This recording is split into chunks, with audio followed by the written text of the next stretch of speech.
सबसे पहले सवर्ण महासंघ फाउंडेशन में मैं अमर आप सभी का हार्दिक स्वागत करता हूं। ये क्लासेस आपको सवर्ण एजुकेशन यूट्यूब चैनल और सवर्ण एजुकेशन ऐप के माध्यम से मिल रही हैं। हम लोग पढ़ रहे थे राजकोषीय नीतियां, और राजकोषीय नीतियों के संदर्भ में हमने क्या क्या देख लिया था। सरकार की प्राप्तियां क्या होती हैं, सरकार के व्यय क्या क्या होते हैं, सरकार के घाटे क्या क्या होते हैं। उसी कंटेक्स्ट में आगे बढ़ते हुए हमने देखा था कि वित्त आयोग क्या है और 15वें वित्त आयोग के सेवा की शर्तें क्या थी और 15वें वित्त आयोग ने क्या क्या सुझाव दिया है। इसी कंटेक्स्ट में आगे बढ़ते हुए आज हम देखने की कोशिश करते हैं वित्तीय क्षेत्र विधायी सुधार आयोग, आखिर ये क्या था। देखना आखिर क्यों आवश्यकता पड़ी financial sector legislative reform commission के गठन की। देखना, तो आज हम वित्तीय क्षेत्र विधायी सुधार आयोग के बारे में देखने की कोशिश करेंगे।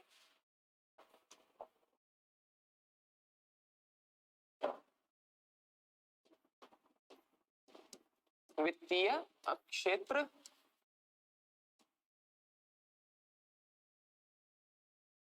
विधायी सुधार आयोग,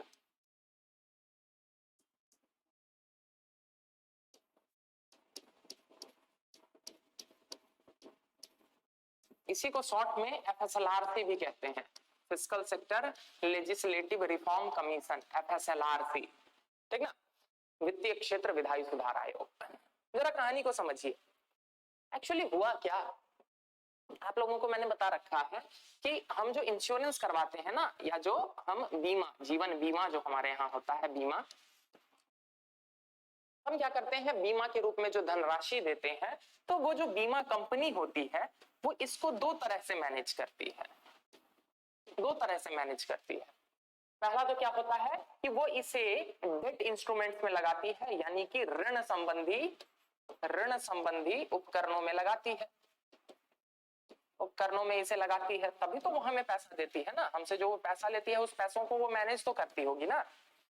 तो पहला तो वो ऋण संबंधी उपकरणों में लगाती है, जैसे कि क्या हो गया, गवर्नमेंट सिक्योरिटी में लगा दिया, किसी कंपनी को जो है वो उसको कमर्शियल पेपर के रूप में उसको कर्ज दे दिया, या फिर मान के चलिए किसी बैंक को सर्टिफिकेट ऑफ डिपॉजिट इस रूप में पैसा दे दिया। मतलब ये ऋण के उपकरण यानी कि बिल और बॉन्ड, इसमें पैसा लगा सकते हैं।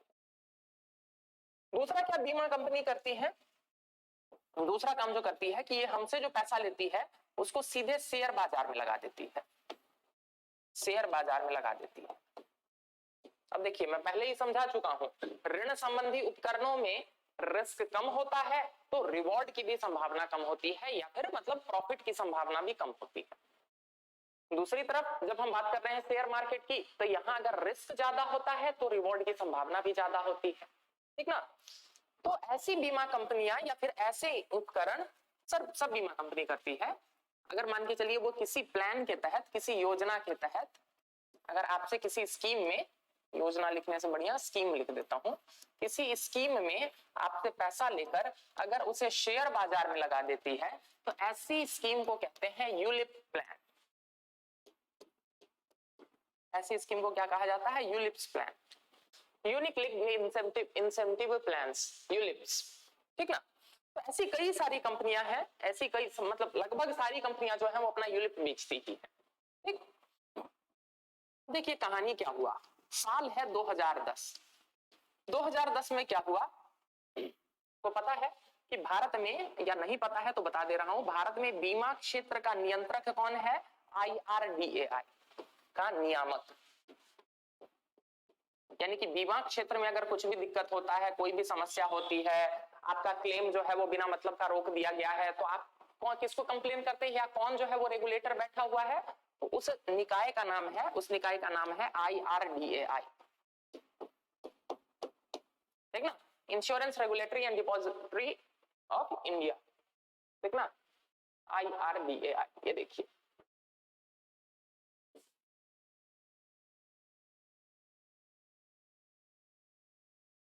देखिए ऑफिशियल वेबसाइट पे दिखाता हूं।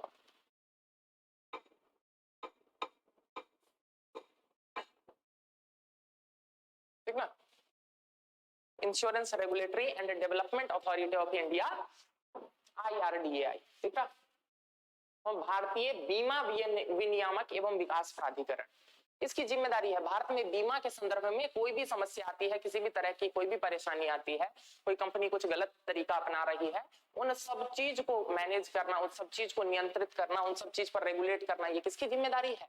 IRDAI की। ठीक ना, दिख रहा? भारतीय बीमा विनियामक एवं विकास प्राधिकरण, insurance regulatory and development authority of India. ठीक। वहीं दूसरी ओर एक दूसरा निकाय भी है जिसके बारे में हम लोगों ने बहुत डिटेल में पढ़ा है, इसका नाम है सेबी। सेबी का काम क्या है? सेबी का काम है शेयर मार्केट की निगरानी करना, शेयर बाजार की निगरानी करना।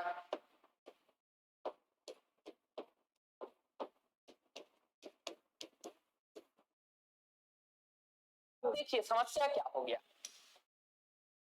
बीमा कंपनियां हमसे आपसे पैसा ले रही हैं और उसको क्या कर रही हैं? शेयर बाजार में निवेश कर दे रही है, यानी कि यूलिप प्लान के तहत।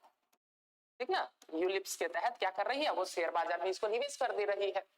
अब जरा कहानी सोच के देखिए, अगर हम उसको बीमा माने तो इसके ऊपर किसका कंट्रोल होना चाहिए? IRDAI का। लेकिन खाली बीमा तो है नहीं, क्यों? क्योंकि निवेश तो शेयर बाजार में भी हो रहा है। वो बीमा कंपनी जो है वो एक म्यूचुअल फंड के रूप में भी काम कर रही है कि अलग अलग लोगों से जो है वो बीमा के रूप में, प्रीमियम के रूप में पैसा जमा किया और उस सब को उठाकर कहां डाल दिया? शेयर बाजार में डाल दिया।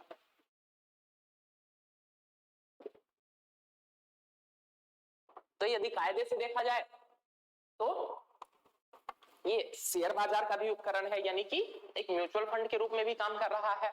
तो इसके ऊपर कंट्रोल किसका होना चाहिए? इसके ऊपर कंट्रोल सेबी का होना चाहिए। बस यही झगड़ा हो गया इन दोनों निकाय में, इन दोनों निकाय में बस यही झगड़ा हो गया। सेबी का क्या कहना था कि ये जितने भी यूलिप प्लान है ना, ये जितने भी यूलिप प्लान है ना, इन सब पर हमारा नियंत्रण होना चाहिए। क्यों? इन सब पर हमारा नियंत्रण होना चाहिए, क्यों? क्योंकि ये शेयर बाजार में निवेश करते हैं। IRDAI का कहना था कि नहीं, ये बीमा के उपकरण है, तो इसलिए हमारा इसके ऊपर नियंत्रण होना चाहिए। ठीक है, इसी विवाद के कारण क्या हो गया, भारत, अब देखिए दोनों जो है वो भारत सरकार द्वारा कानून सम्मत जो है वो प्राधिकरण है, दोनों सरकारी प्राधिकरण है।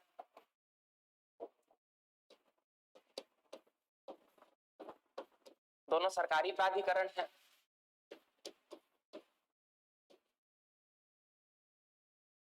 है ना? अब जरा सोच के देखिए, दोनों सरकारी प्राधिकरणों में ही क्या हो जा रहा है? तनाव हो जा रहा है। तो इस समस्या का निदान करने के लिए क्या करना पड़ा? आनन फानन में मार्च 2011 में जस्टिस BN श्री कृष्णा के नेतृत्व में FSLRC का गठन किया गया। इसी विवाद को डील करने के लिए 2011 में जस्टिस BN श्री कृष्णा, यानी कि न्यायमूर्ति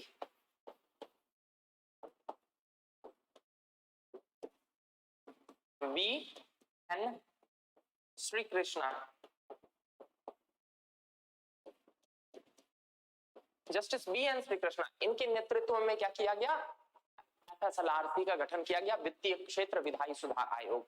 और इनका काम क्या था? इस आयोग का काम ही यही था कि भारत की वित्तीय व्यवस्था को अच्छे से अध्ययन करो और ये बताओ क्या कि किस तरह से इन प्रकार के जो है वो विनियामकों के बीच में जो तनाव वगैरह उत्पन्न हो जा रहा है, इनसे कैसे डील किया जाए। यानी कि इसको क्या जिम्मेदारी दी गई कि भारत के संपूर्ण वित्तीय व्यवस्था, फाइनेंस सेक्टर, आप लोगों को याद है पहली क्लास जब हम लोगों ने इकोनॉमी स्टार्ट की थी, उस टाइम मैंने आपको डिफरेंस बताया था इकोनॉमी और फाइनेंस के बीच में। फाइनेंस होता है हम अपने पैसों को किस तरह से मैनेज करते हैं, करवाते हैं। तो इसको काम क्या दिया गया, इस कमेटी का क्या कार्य था कि भारत के वित्तीय क्षेत्र का अध्ययन कर सुझाव दो पूरा, क्या कमियां हैं,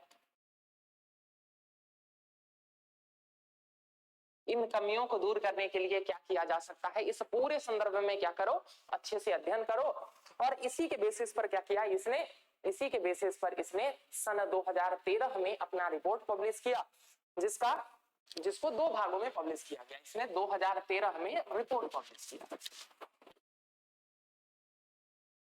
2 भाग में। पहले भाग का नाम क्या था कि भारत में जो ये विनियामक वगैरह है ना, इनके संदर्भ में क्या समस्याएं हैं। पहले संस्करण में वही नियामक और वित्तीय व्यवस्था के संदर्भ में क्या काम है, कैसे काम है, इसका व्यापक विवरण था। यानी कि वित्तीय क्षेत्र के बारे में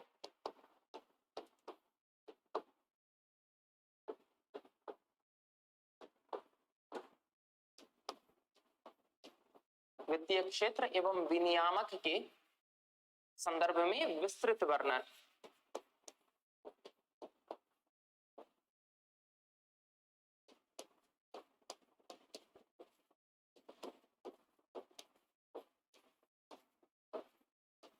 वर्णन था। और इसी के दूसरे पार्ट में क्या था, दूसरे पार्ट में सुझाव दिए गए थे, जिसका नाम क्या दिया गया, भारतीय वित्तीय संहिता, कि भारत के वित्तीय तंत्र में क्या क्या होना चाहिए। भारतीय वित्तीय संहिता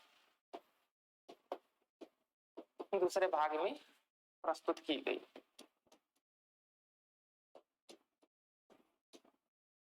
ठीक ना, ये क्या है, एफएसएलआरसी, और इसके संदर्भ में क्या क्या, मतलब क्या पूरी कहानी थी। अब जरा बात को समझिए, इसने क्या क्या सुझाव दिए। इसके सुझाव बड़े खतरनाक थे, मतलब बड़े ज्वलंत थे। कहानी सुनिए जरा, इसने क्या क्या सुझाव दिया। सबसे पहला इसका सुझाव, एफएसएलआरसी का पहला सुझाव क्या था, इसका पहला सुझाव यही आया कि आरबीआई पर बोझ ज्यादा है, बहुत सारा काम जो है वो आरबीआई को ही करना पड़ रहा है। तो इसने क्या सुझाव दिया कि आरबीआई पर बोझ कम करो और क्या करो, सरकारी ऋण के प्रबंधन की जिम्मेदारी उससे ले लो। यानी कि अभी क्या होता है, सरकार को पैसों वगैरह की जरूरत होती है तो आरबीआई सरकार के लिए पैसा जुटाती है ना। तो इस कमीशन ने क्या कहा कि आरबीआई से जो सरकार के लिए पैसा जुटाने वाला जो उनको काम दे रखा है, इस काम को ले लिया जाना चाहिए। यानी कि सरकारी ऋण प्रबंधन की जिम्मेदारी आरबीआई से ले ली जानी चाहिए, और एक नई संस्था बनाई जानी चाहिए जिसका नाम हो पब्लिक डेट मैनेजमेंट एजेंसी, सरकारी ऋण प्रबंधन निकाय, पीडीएमए, सरकारी ऋण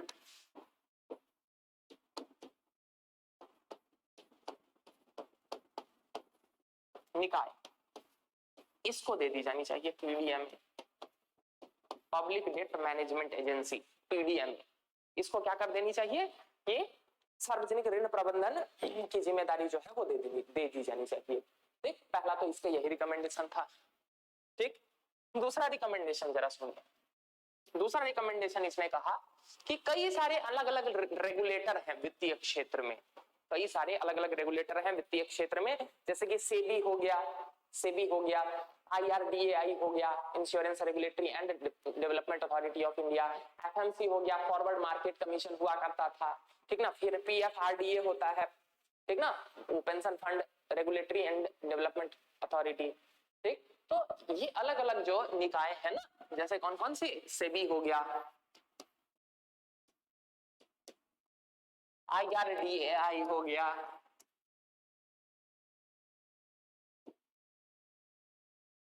पीएफसी हो गया, नहीं FMC, forward market commission, FMC हो गया, पीएफआरडीए हो गया, वायदा बाजार आयोग, ये एक निकाय हुआ करता था, अब इसका मर्जर कर दिया गया है, इसको जो है वो शेयर बाजार में सेबी के साथ जो है वो मर्ज कर दिया गया है। वायदा बाजार आयोग, इसका काम क्या था कि शेयर मार्केट में एक वायदा बाजार भी चलता है, जिसमें क्या होता है, कमोडिटी ट्रेडिंग जिसको हम कहते हैं, या जिसको हम फ्यूचर्स एंड ऑप्शंस कहते हैं।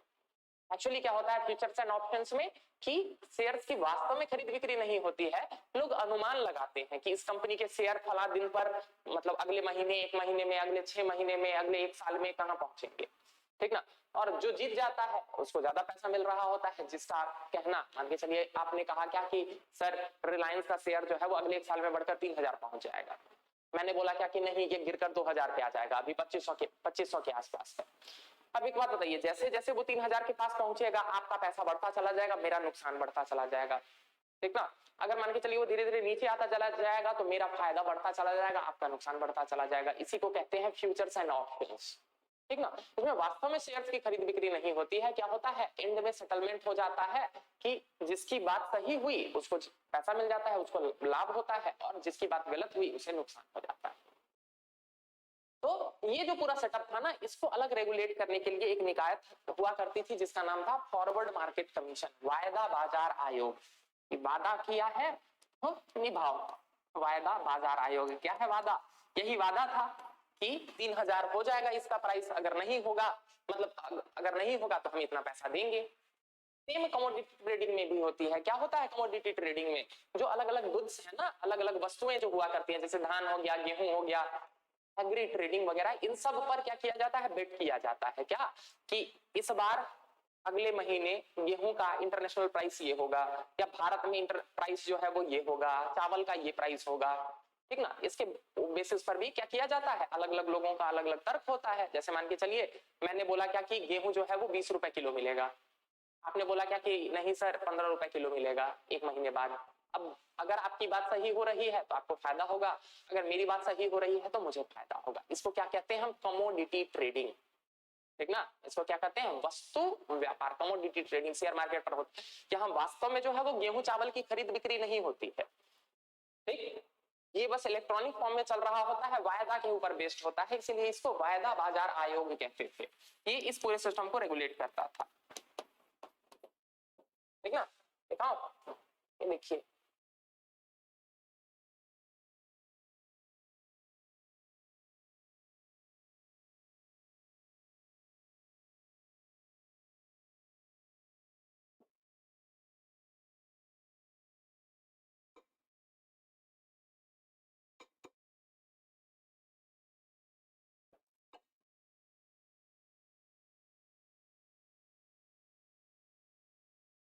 एमसी कॉर्पोरेशन, ये किसी कंपनी का नाम ले लिया, रुकिए।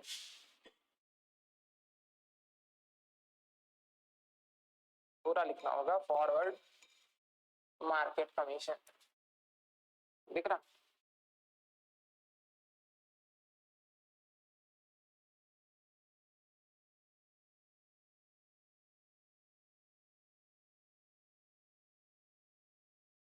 खुल जा, फॉरवर्ड मार्केट कमीशन। कोई नहीं, अगर वहां नहीं दिख रहा है ना तो यहीं देखिए, यहीं पर गौर कीजिए, आपको दिख रहा होगा।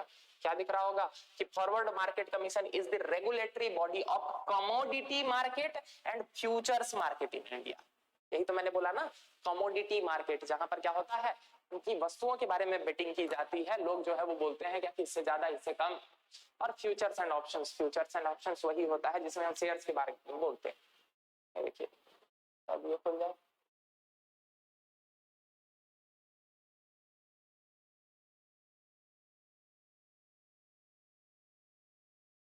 ठीक ना। फॉरवर्ड मार्केट कमीशन वही चीज है।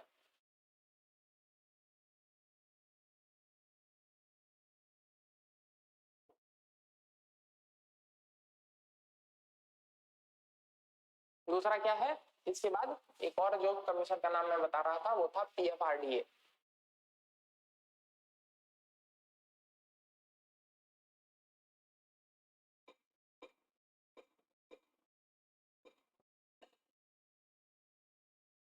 पीएफआरडीए दिख रहा?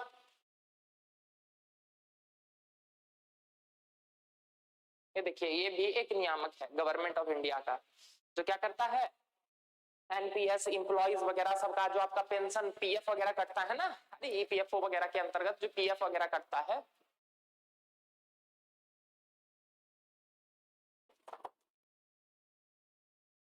वो सब इसी नियामक के अंतर्गत जाता है। देख रहे हैं गवर्नमेंट वेबसाइट्स का हाल, खुलता ही नहीं है, कहां से आदमी को जानकारी मिलेगी? देख रहा, pension fund regulatory and development authority, PFRD, ठीक। तो कहां थे हम लोग? BN Shri Krishna committee, BN Shri Krishna की अध्यक्षता में बनी जो थी कमेटी, financial sector and financial sector reform commission, जो है ना लेजिस्लेटिव रिफॉर्म कमीशन, वित्तीय क्षेत्र विधायी सुधार आयोग। इसने क्या रिकमेंड कर दिया? इसने बोला क्या कि ये जो अलग अलग है इनमें टकराव जो हो रहा है, इसके लिए क्या करो, इन सबको मर्ज कर दो, इन सबको एक कर दो, ठीक ना। इन सबको मर्ज कर दो और इनके जगह पर एक एक इकाई बना दो जिसका नाम रख दो यूएफए। यूएफए का क्या मतलब है? Unified financial agency. इन सबको मर्ज करके यूनिफाइड फाइनेंशियल एजेंसी यूएफए का गठन कर दो।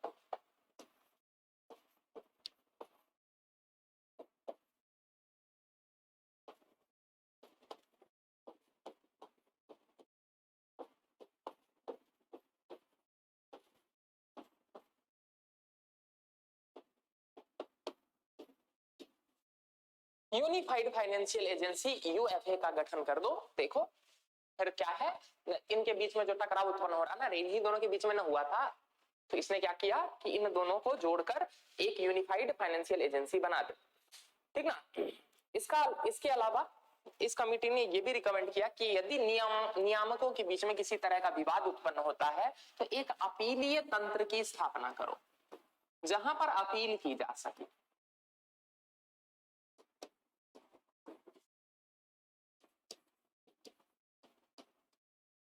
अपीलीय तंत्र की स्थापना विवाद की परिस्थिति में।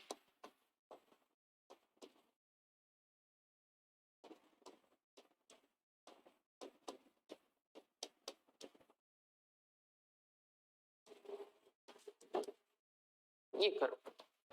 यहां तक बात समझ में आ रही? एक अपीलीय तंत्र की स्थापना करने की बात की गई। इतना ही नहीं, यह भी कहा गया कि नियामकों को यह भी सुनिश्चित करना चाहिए कि अपने हित के लिए उपभोक्ता के अधिकार जो है वो बाधित ना हो।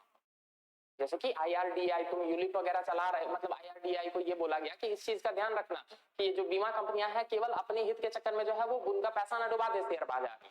तो ये भी कहा गया कि नियामकों को इस चीज का बहुत ध्यान रखना चाहिए, नियामकों को सुनिश्चित करना चाहिए कि उपभोक्ता का नुकसान ना हो।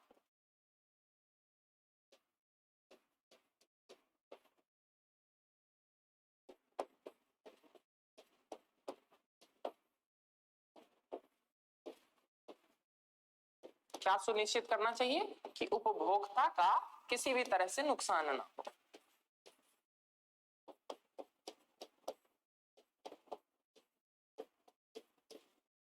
ठीक ना, ये भी इसका एक रिकमेंडेशन था। आगे यदि हम बढ़ते हैं तो ये भी कहा है क्या कि वित्तीय कंपनियों के विफल होने की प्रायिकता की निगरानी को जरिए कम करना चाहिए। ये जो अलग अलग जो वित्तीय कंपनियां है ना, जो फाइनेंस से रिलेटेड जो कंपनियां हैं, इन पर निगरानी करके इनको फेल होने से रोको। वित्तीय कंपनी जैसे कि RBI की जिम्मेदारी क्या बनती है कि वित्तीय कंपनी, बैंक एक वित्तीय कंपनी हुई, तो यानी कि निगरानी करो ताकि इनके फेल होने की संभावना कम हो जाए। ठीक ना, वित्तीय कंपनियों पर निगरानी बढ़ाकर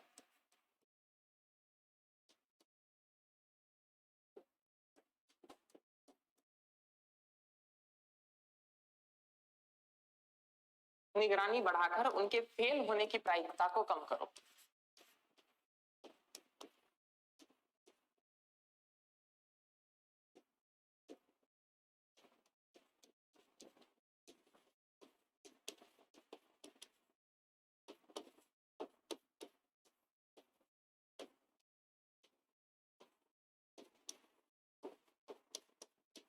ये भी क्या हो गया, ये भी इसका एक सुझाव था कि भारत में जो भी वित्तीय कंपनियां हैं ना, वित्तीय कंपनियों में बैंक आती हैं, ठीक ना, म्यूचुअल फंड्स आते हैं, अलग अलग जो है वो ब्रोकर्स आते हैं, ये सारे सब कुछ, ठीक ना। तो क्या करो, बीमा कंपनियां वगैरह आती हैं, तो क्या बोलते हैं, विनियामक जो रेगुलेटर है उनका यही तो काम है कि इन पर ध्यान रखो कि अगर ये फेल होंगे तो कस्टमर्स को नुकसान होगा ना, मेरे को आपको नुकसान होगा ना। जैसे जरा सोच के देखिए, यदि यस बैंक में मॉरिटोरियम लगा, आप लोगों को बता चुका हूं 2020 में राणा कपूर जो इसका पहले जो है प्रमोटर था, पता चला क्या कि उसने कुछ धांधली वगैरह कर रखी थी, उसने कुछ करप्शन घोटाला वगैरह कर रखा था। इसके कारण क्या है, यस बैंक जो है वो बर्बाद होने के कगार पर पहुंच गया था।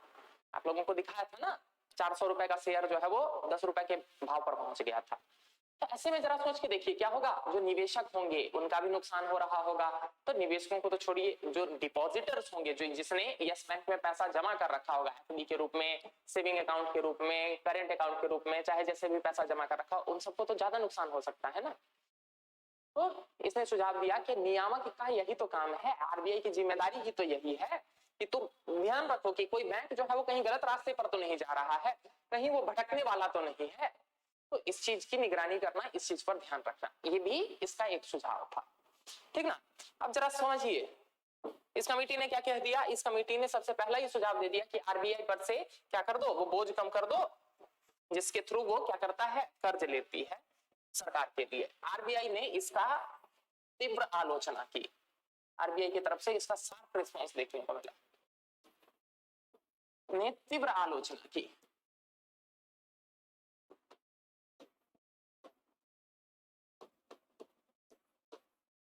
क्या आलोचना की? आरबीआई का कहना था कि हम जो सरकार के लिए ऋण लेते हैं इसका उद्देश्य केवल सरकार को ऋण प्रदान करना ही नहीं होता है।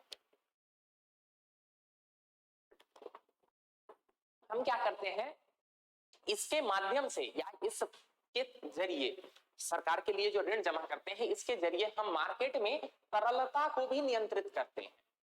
मार्केट में कितना पैसा है या बाजार में कितनी धनराशि है, हम इसको भी रेगुलेट करने के लिए इस चीज का प्रयोग करते हैं।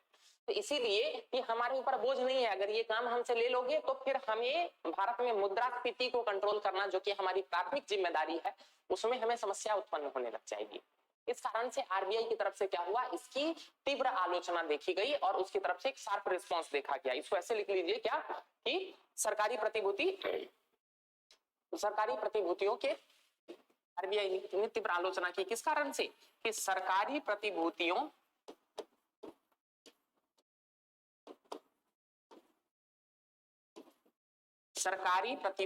की खरीद का उद्देश्य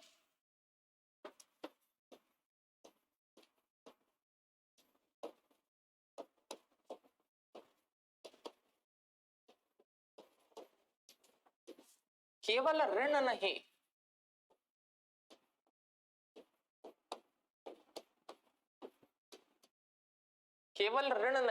अपितु मुद्रास्फीति का नियंत्रण भी तो है।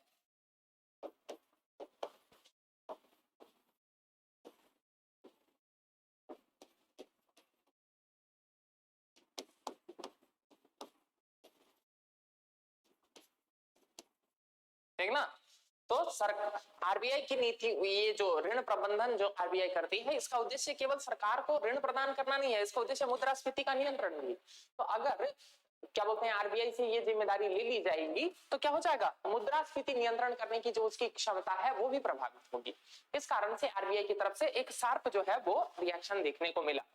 यहां तक बात समझ में आ रहा? तो आरबीआई की इसी विरोध के कारण अभी तक जो है वो पीडीएमए का गठन नहीं किया गया है, या फिर पब्लिक डेट मैनेजमेंट एजेंसी, सरकार ने जो है वो इस विचार को अभी ठंडे बस्ते में डाल दिया है। तो ये तो पहला पॉइंट समझ में आ गया। दूसरी तरफ यूएफए के गठन की दिशा में, यूनिफाइड फाइनेंस एजेंसी, यूएफए, अभी बताया ना सबको मिला के एक यूएफए बना। सरकार जो है वो इस दिशा में धीरे धीरे विचार कर रही है कि हम जो है वो एक यूनिफाइड फाइनेंस एजेंसी बनाए। और इसी दिशा में बढ़ते हुए आपको क्या देखने को मिलेगा कि सन 2015 में क्या देखने को मिला कि forward market commission was merged into SEBI, इसका सेबी में विलय कर दिया गया। ठीक है, धीरे धीरे ऐसा माना जा रहा है कि सबका विलय कर दिया जाएगा और फिर क्या बन जाएगा, forward market unified finance agency. क्या बन जाएगा, यूनिफाइड फाइनेंस एजेंसी का तब गठन हो जाएगा। ठीक ना? तो ये है हमारा पूरा किससे संबंधित, एफएसएलआर से संबंधित। कई सारे क्वेश्चन पूछे जाते रहे हैं और आगे भी पूछे जा सकते हैं, तो इसलिए जो है वो ध्यान रखिएगा। आपको क्या सब ध्यान रखना है, आपको ध्यान रखना है कि एफएसएलआर किसकी अध्यक्षता में, तो बीएन श्रीकृष्णा की अध्यक्षता में। उद्देश्य क्या था कि नियामकों के बीच में जो है वो किसी तरह का तनाव टकराव उत्पन्न ना हो। ठीक ना? इसने क्या सुझाव दिया, इसने सुझाव दिया कि एक तो आरबीआई से सरकारी ऋण प्रबंधन की जिम्मेदारी अलग ले ली जाए और उसके लिए PDMA, public debt management agency नाम की एक संस्था का निर्माण कर दिया जाए। दूसरा सुझाव इसने क्या दिया कि SEBI, IRDAI, FMC, forward market commission, PFRDA, इन सबको मर्ज करके एक यूनिफाइड फाइनेंशियल एजेंसी बना दो। ठीक, अभी उस दिशा में काम चल रहा है। क्यों? क्योंकि एफएमसी को सेबी के साथ मर्ज कर दिया गया है। इसके अलावा इसने क्या कहा, इसने कहा कि विनियामकों को इस चीज का ध्यान रखना चाहिए, विनियामकों को इस चीज का ध्यान रखना चाहिए कि उपभोक्ताओं के हित जो है वो प्रभावित ना हो, या फिर जो कंज्यूमर्स, चाहे बैंकों के कंज्यूमर हो, चाहे बीमा कंपनियों के कंज्यूमर हो, मतलब उनके जो कस्टमर हो, उनको नुकसान नहीं होना चाहिए। इस चीज को सुनिश्चित करें। चौथा क्या बताया है इसने, चौथा को ध्यान रखना चाहिए कि ये जो वित्तीय कंपनियां हैं ये बर्बाद ना हो पाए। क्यों? क्योंकि इनके बर्बाद होने से पूरी अर्थव्यवस्था पर नुकसान पहुंचता है, लोगों का विश्वास टूटता है इन वित्तीय संस्थाओं के प्रति, तो इस पर ध्यान देने की आवश्यकता है। और पांचवा सुझाव इसने क्या दिया कि अलग अलग विनियामकों के बीच में जो झगड़ा हो जाता है इसके लिए एक अपीलीय तंत्र की स्थापना की जाए। यहां तक बात समझ में आ रहा है? चलिए जब यहाँ तक क्लियर है तो हम एक और नए टॉपिक की तरफ बढ़ते हैं, जो कि क्या है, जो कि है FRBM act 2003।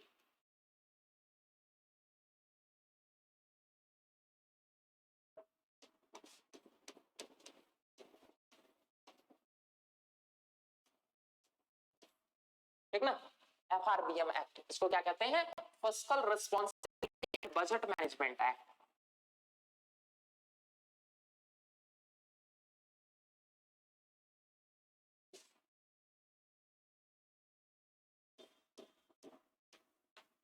Fiscal responsibility and budget management act.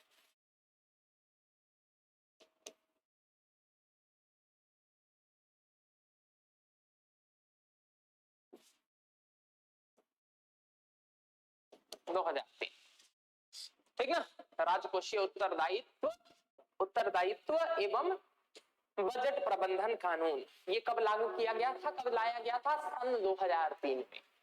ठीक ना,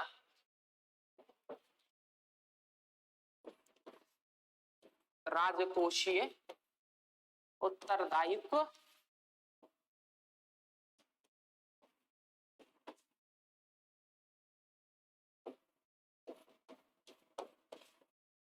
एवं बजट प्रबंधन कानून।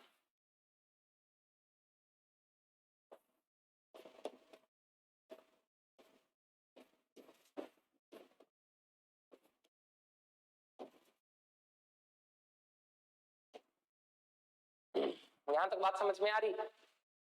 जरा समझिएगा पूरी कहानी पहले, तब उसके बाद हम पॉइंट्स की तरफ बढ़ेंगे। एक बात बताइए, मैं आप लोगों को पहले ही बता चुका हूं मॉनेटाइज्ड डेफिसिट, यानी कि जब मैं मौद्रिक घाटा पढ़ा रहा था उस टाइम मैंने इस बारे में चर्चा की है कि साल 1997 से पहले या हीनार्थ प्रबंधन, मैंने आप लोगों को डेफिसिट फाइनेंसिंग भी समझा रखा है कि क्या होता था, सरकार को यदि पैसों की जरूरत होती थी तो सरकार एडहॉक ट्रेजरी बिल जारी करके आरबीआई को दे देती थी और इसके बदले में आरबीआई को बोलती थी कि तुम नए नोट छाप दो, यानी कि नए नोट छाप छाप कर सरकार के घाटों को पूरा करने का प्रयत्न किया जाता था। ठीक, इसके कारण क्या हो रहा था कि सरकार की जो फिस्कल या राजकोषीय जो जिम्मेदारी है या सरकार का जो राजकोषीय अनुशासन है, क्या कि फिजूल खर्ची को कम करो, ये जो है वो कंट्रोल नहीं हो पा रहा था और सरकार फिजूल खर्ची की तरफ बढ़ती जा रही थी। हमने देखा इसी कंटेक्स्ट में 1997 में सरकार ने आरबीआई के साथ मिलकर एक एग्रीमेंट साइन किया और जिसके अंतर्गत ये कहा गया कि अब जो है वो नोट छाप के मत देना, क्या करेंगे हम इसके लिए अर्थोपाय अग्रिम या वेज एंड मीन्स एडवांस, ये सिस्टम लागू करेंगे। यहां तक बात समझ में आ रहा है? यानी कि 1997 के बाद से ही सरकार और आरबीआई दोनों इस और जो है वो काम करने का प्रयास कर रही थी कि किस तरह से सरकार के फिजूल खर्चों को कम किया जाए और सरकार के राजकोषीय स्वास्थ्य को ठीक किया जाए या सरकार में राजकोषीय अनुशासन लाने का प्रयत्न किया जाए। ठीक ना, तो हमने वेज एंड मीन्स एडवांस पढ़ लिया है। इसी कंटेक्स्ट में एक और नया कानून आता है जिस कानून के माध्यम से सरकार की के ऊपर एक बाइंडिंग, एक रेगुलेशन, एक नियमन लागू करने की कोशिश की जाती है। कानून बना दिया जाएगा ना, तो सरकार को भी कानून का अनुपालन करना होगा, तो कानून के माध्यम से इसको लागू करने का प्रयत्न किया गया। उसी कानून का क्या नाम है? Fiscal responsibility and budget management act. बात समझ में आ रहा है? अब जरा समझिए, मैंने क्या आपको बताया कि राजकोषीय अनुशासन गड़बड़ाया हुआ था, तो राजकोषीय सुदृढ़ीकरण, कि कैसे ये जो अनुशासन जो है वो ठीक होगा। राजकोषीय सुदृढ़ीकरण क्या होता है अभी जस्ट अगले टॉपिक में बता दूंगा, अभी बस इतना समझ लीजिए कि राजकोषीय सुदृढ़ीकरण का मतलब होता है खर्चों को बैलेंस करना। राजकोषीय सुदृढ़ीकरण के लिए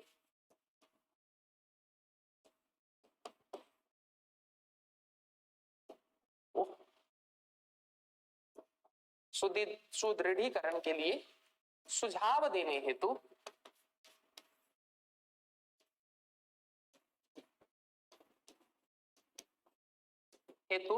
विजय केलकर, एक नाम जरूर याद रखिएगा, नीचे लिखता हूं, विजय केलकर के नेतृत्व में केलकर टास्क फोर्स का गठन किया गया।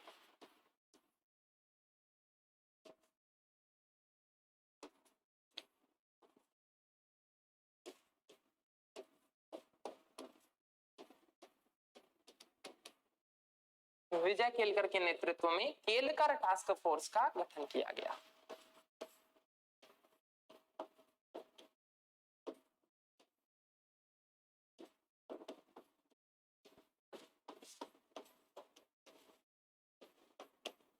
यहां तक बात समझ में आ रही? विजय केलकर के नेतृत्व में केलकर टास्क फोर्स का गठन किया गया, ठीक ना।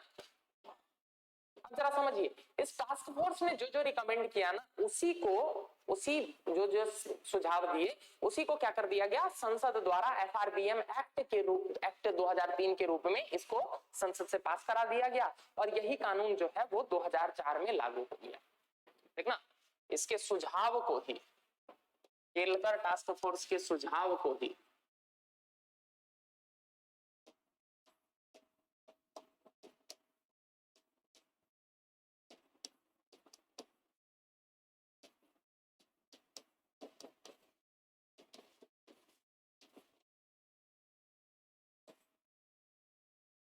केलकर टास्क फोर्स के सुझाव को FRBM कानून के रूप में लागू कर दिया गया।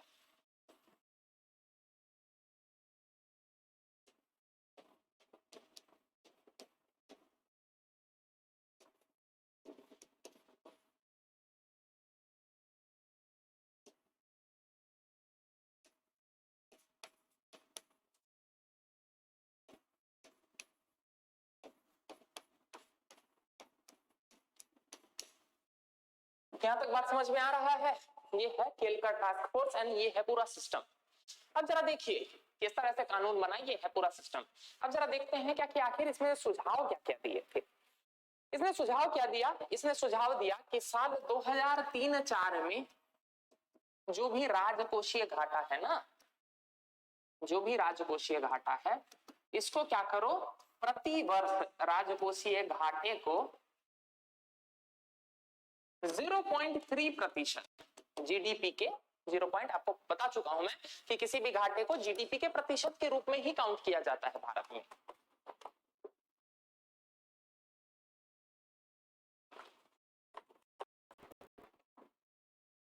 तो इसने क्या सुझाव दिया? इसने सुझाव दिया कि 2003-04 में जो राजकोषीय घाटा है ना, इसको क्या करो, प्रति वर्ष 0.3% घटाते चलो और घटा के इसको क्या करो, इसको साल 2008-09 तक 3.5% नहीं 3% पर लाकर क्या कर दो, फिक्स कर दो, ठीक ना। क्या बोल रहा हूं मैं कि इसको घटाते जाओ, हर साल 0.3% घटाते जाओ और साल 2008-09 या फिर 31 मार्च, मतलब वही 2008-09 वित्तीय वर्ष 2008-09 के अंत तक इसे जीडीपी के 3% पर लाकर रोक दो।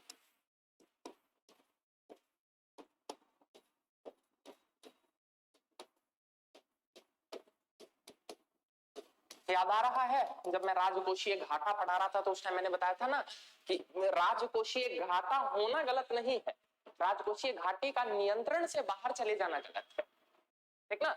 तो देख रहे हैं ना, 0% का टारगेट रखा ही नहीं गया है, टारगेट रखा गया 3% का, यानी कि राजकोषीय घाटा हो कोई दिक्कत नहीं है उससे, लेकिन क्या है कि नियंत्रित हो, ठीक ना। दिख रहा है टारगेट कि 2003-04 में जो भी राजकोषीय घाटा है उसको हर साल 0.3% कम करते चलो और 2008-09 के अंत तक इसको 3% पर लाकर छोड़ दो।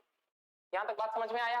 ये है पहला तो इसका रिकमेंडेशन। दूसरे यदि रिकमेंडेशन की बात करें तो इसने क्या कहा कि 2003-04 में, अगले पेज पर ही लिखता हूं,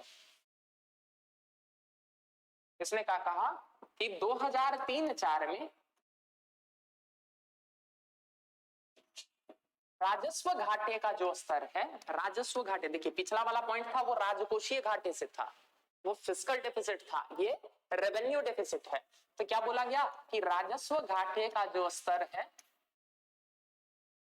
उसको प्रति वर्ष 0.5% घटाओ, उसको आधा प्रतिशत घटाओ और क्या करो, साल 2008-09 के एंड तक उसको करके कितना कर दो, 0% कर दो, यानी कि राजस्व घाटे को शून्य कर दो। ये इसका टारगेट था। अब याद आ रहा है फिर जब मैंने आपको राजस्व घाटा पढ़ाया था तो मैंने बताया था ना कि राजकोषीय सुदृढ़ीकरण का स्वर्णिम नियम क्या कहता है कि राजस्व घाटा 0 होना चाहिए। आप कर्ज लीजिए तो संपत्ति का निर्माण कीजिए, आपके दैनिक जो खाने पचाने की जो समस्याएं हैं ना, वो आपके डेली इनकम या वो आपके मंथली इनकम से मतलब पूरी हो जानी चाहिए। ठीक, राजस्व घाटा यही था ना। राजस्व व्यय में से जब हम राजस्व आय को घटाते थे या राजस्व प्राप्ति को घटाते थे तो हमें क्या मिल जाता था? राजस्व घाटा। तो देखा नहीं, 2003-4 राजस्व घाटे को हर वर्ष प्रति वर्ष 0.5% कम करना है और 2008-9 के एंड पे इसको कितने पर ला देना है? 0% पर लाके छोड़ देना है। यहां तक बात समझ में आया?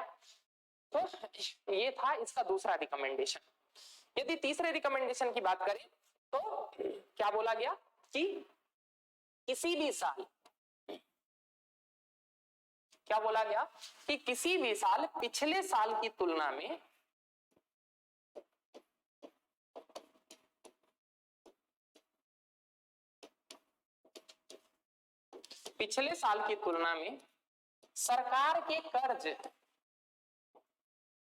सरकार का कर्ज जो है ना वो 9% से ज्यादा ना बढ़े।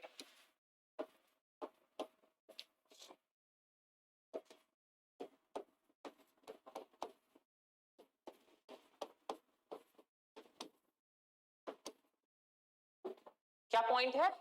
मैं क्या पॉइंट बोल रहा हूं कि तीसरा सुझाव ये था या तीसरा रिकमेंडेशन ये था, पिछले साल की तुलना में किसी भी वर्ष सरकार का ऋण, सरकार के ऊपर जो कर्ज है वो 9% से ज्यादा ना बढ़े। ये था तीसरा रिकमेंडेशन। जरा कहानी को समझिए, यानी कि कहने का क्या मतलब है कि पिछले साल यदि मान के चलो सरकार ने 100 रुपए कर्ज लिया था तो अगले साल जो है वो 109 रुपए तक ही ले, इससे ज्यादा का ना, 9% से ज्यादा ना बढ़े। ये था तीसरा सुझाव इसका। ठीक ना? दूसरा है, मतलब इसके बाद जो है जिसके बारे में हम लोग पहले भी चर्चा कर चुके हैं वित्तीय फाइनेंस कमीशन में, वो वाला पॉइंट जरा समझिएगा। क्या है पॉइंट? चौथा सुझाव था इसका कि सरकार प्रत्येक तिमाही में, प्रत्येक क्वार्टर में, तिमाही का मतलब क्या है? हर 3-3 महीने पर। साल को पता रखा है आप लोगों को 2 छमाही और 4 तिमाही में बांटा जाता है, 2 हाफ ईयरली में और 1 क्वार्टर, मतलब 4 क्वार्टर में बांटा जाता है। सरकार प्रत्येक तिमाही अपने वित्तीय स्वास्थ्य के बारे में, अपने वित्तीय स्वास्थ्य के बारे में जानकारी दे। किसको? संसद को। अपने राजकोषीय स्वास्थ्य की जानकारी दे। किसको? संसद को।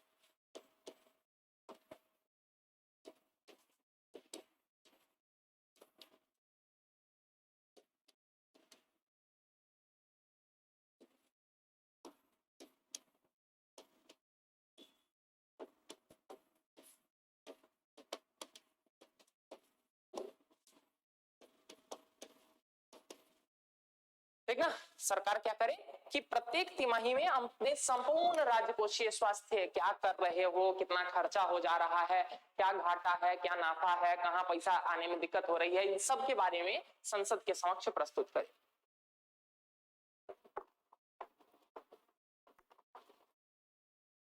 ठीक ना? ये था इसका अगला रिकमेंडेशन। अगला रिकमेंडेशन देखिए, इसका बाद 5वां रिकमेंडेशन।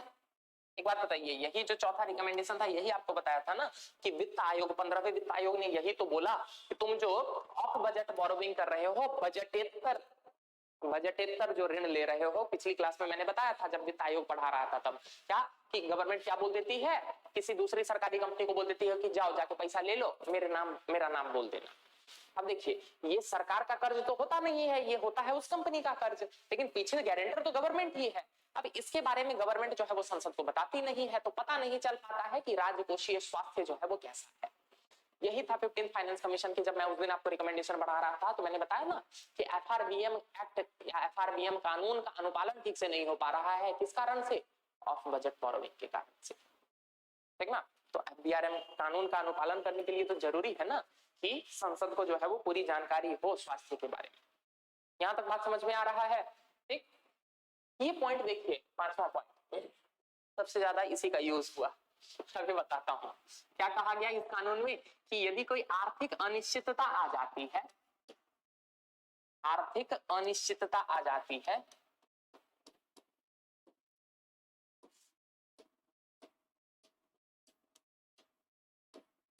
आर्थिक अनिश्चितता की दशा में इन लक्ष्यों में बदलाव किया जा सकता है।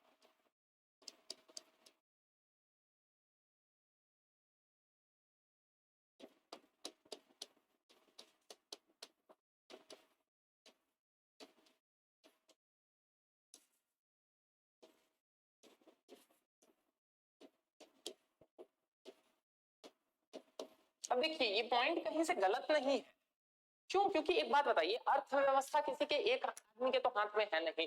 अर्थव्यवस्था बहुत ही अलग अलग का प्रभाव पड़ता है।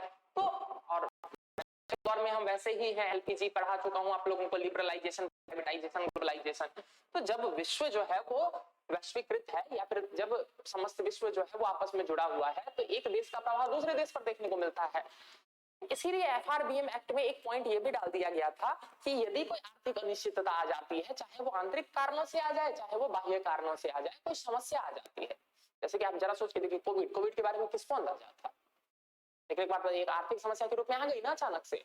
तो इसीलिए इसमें ये प्रोविजन ऐड किया गया था कि यदि कोई आर्थिक अनिश्चितता आ जाती है, यदि कोई आर्थिक समस्या आ जाती है, तो इन लक्ष्यों में भी सुधार किया जा सकता है, ठीक ना। लेकिन बात वही था ना कि आर्थिक अनिश्चितता, लेकिन क्या किया कि इसमें बार बार लक्ष्यों में परिवर्तन किया जाने लगा, बार बार इसके लक्ष्यों में परिवर्तन होता रहा, अलग अलग सरकारों द्वारा लक्ष्यों में परिवर्तन होते रहा। जैसे कि अभी आप लोगों ने सुना होगा ना, खूब न्यूज में चल रहा है कि विश्व में सबसे ज्यादा कर्ज किस देश पर है? अमेरिका पर। 31.5 ट्रिलियन डॉलर का कर्ज उसने ले रखा है, ठीक ना। पर अभी आपको पता होगा ना कि वहां पर कानून था कि इससे ज्यादा जो है वो कर्ज नहीं होना चाहिए। तो फिर क्या किया सरकार ने, वहां की सरकार ने डिफॉल्ट अपने आप को घोषित होने से पहले ही कि वो कर्ज नहीं चुका पा रही है, अरे अमेरिका ने जो है वो पूरे विश्व से कर्ज उठा रखा है, सबसे मजबूत अर्थव्यवस्था लगती है ना। तो क्या है, वो जब भी अपना बॉन्ड जारी करती है इंटरनेशनल मार्केट में, तो सब लोग पैसा देते हैं उसको। ऐसा कर करके जो है वो सबसे ज्यादा कर्ज प्राप्त करने वाला देश बन चुका है। देखिए मैं दिखाता हूं, कंट्रीज विथ हाईएस्ट डेट।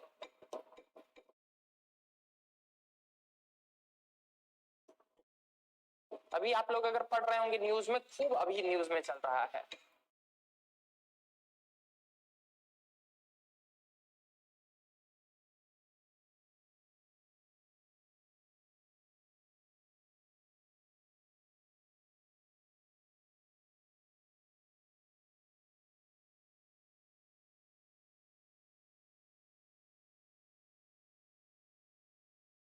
ये देखिए स्टैटिस्टा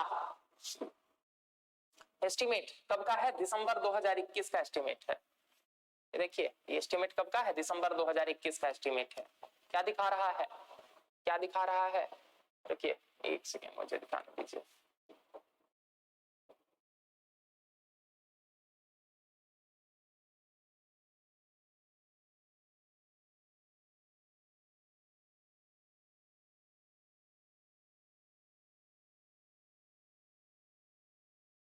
ये पुराना है, थोड़ा सा मुझे रिसेंट एग्जैक्ट दिखाने दीजिए। हाँ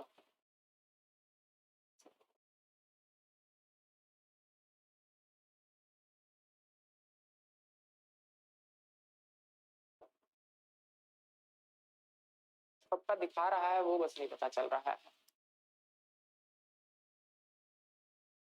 ये देखिए इससे आपको अंदाजा लग जाएगा, ये इमेज थोड़ा सा क्लियर हो जाता ना।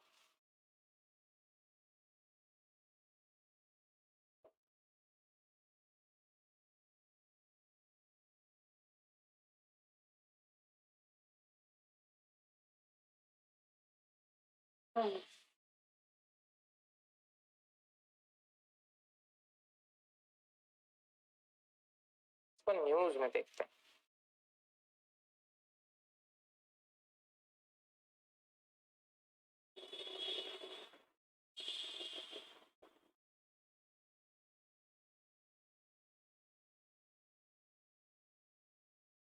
डेट टू जीडीपी नहीं चाहिए मुझे, बस कर्ज चाहिए कि कर्ज, एक अलग अलग डेटा करके जो है ना वो बात को दबा देते हैं।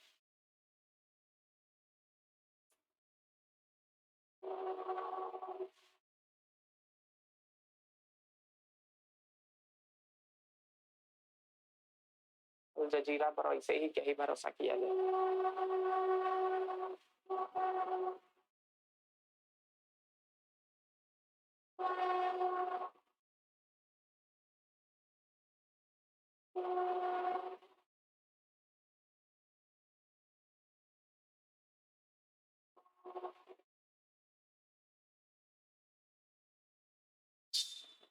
उसमें था, रुकिए रुकिए एक सेकंड, थोड़ा की चेंज करने दीजिए मुझे, तब सही सर्च आएगा। ये सर्च करता हूं, US changed law to enhance debt limit।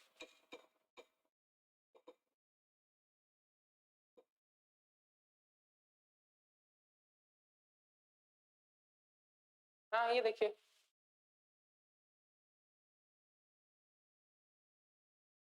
देख रहा, एक आवर, 1 घंटा पहले का न्यूज है।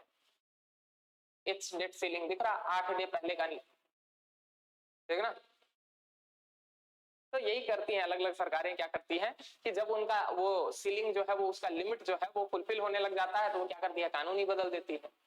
ये दिख रहा ना, with just days to spare before deadline of nation to face financial default, कि उसमें जो है वो कानून बना रखा है कि इससे ज्यादा सरकार जो है वो कर्ज नहीं लेनी चाहिए, लेकिन अगर वो और कर्ज नहीं लेगी तो वो आप उसने जहां जहां से कर्ज उठा रखा है वो उसका भुगतान नहीं कर पाएगी। तो इसी कारण से क्या किया जा रहा है, दिख रहा कि वहां पर कानून ही बदल दिया जा रहा है यूएसए में। ये चल रहा है ना न्यूज, बिल्कुल अभी करंट का ताजा ताजा न्यूज आपको दिखाया, ठीक ना। इससे पहले भी जब लिमिट रीच हो रहा था ना, तो ट्रंप के टाइम में भी बढ़ा दिया गया था, उससे पहले ओबामा के टाइम में भी बढ़ा दिया गया था। तो यही गवर्नमेंट करती है, टारगेट बना लेती है, लेकिन उस टारगेट को पूरा कहां करती है। जब लगता है कि टारगेट को पूरा नहीं कर पाएंगे, तो सबसे बढ़िया तरीका क्या है, टारगेट ही बदल दो, ठीक ना।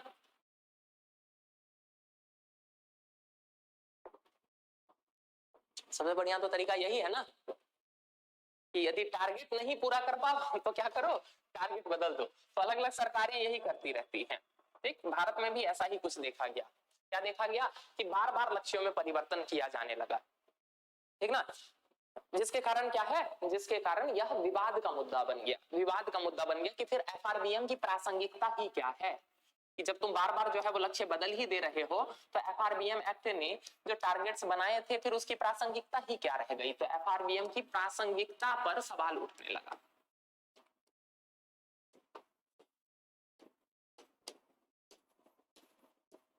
पर सवाल उठने लगा। इतना ही नहीं, सवाल क्या उठा कि ये विवाद का विषय बन गया, पूरे मतलब पूरे अर्थव्यवस्था में, पूरे देश में जो है ये विवाद का विषय बन गया कि क्या वास्तव में जो है वो राजकोषीय सुदृढ़ीकरण जो है वो होना भी चाहिए या नहीं होना चाहिए, ठीक ना। राजकोषीय सुदृढ़ीकरण या राजकोषीय अनुशासन बनाए रखना ये आवश्यक भी है या नहीं है। देखिए, एक पक्ष का क्या कहना था कि अगर राजकोषीय सुदृढ़ीकरण नहीं रहेगा, अगर राजकोषीय सुदृढ़ीकरण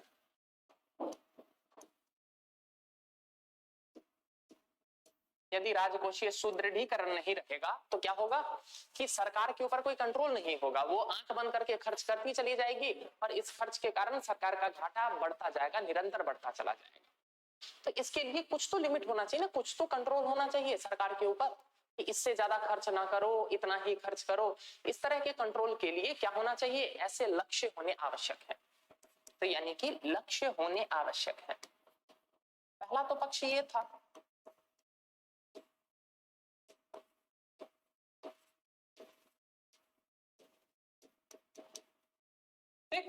दूसरा पक्ष जो इसका विरोध कर रहा था, राजकोषीय सुदृढ़ीकरण का जो विरोध कर रहा था, तो दूसरा पक्ष का ये कहना था कि एक बात बताओ, सरकार किस लिए है, सरकार जन कल्याण के लिए है ना। तो सरकार के ऊपर यदि तुम इस तरह के नियम कानून लगा दोगे, क्या कि इतना ही खर्च करो, उतना खर्च ना करो, तो जो समाज में कई सारी समस्याएं व्याप्त है, जैसे कि भुखमरी हो गया, जैसे कि बेरोजगारी हो गई, जैसे कि गरीबी हो गई, इनका निराकरण कैसे हो पाएगा।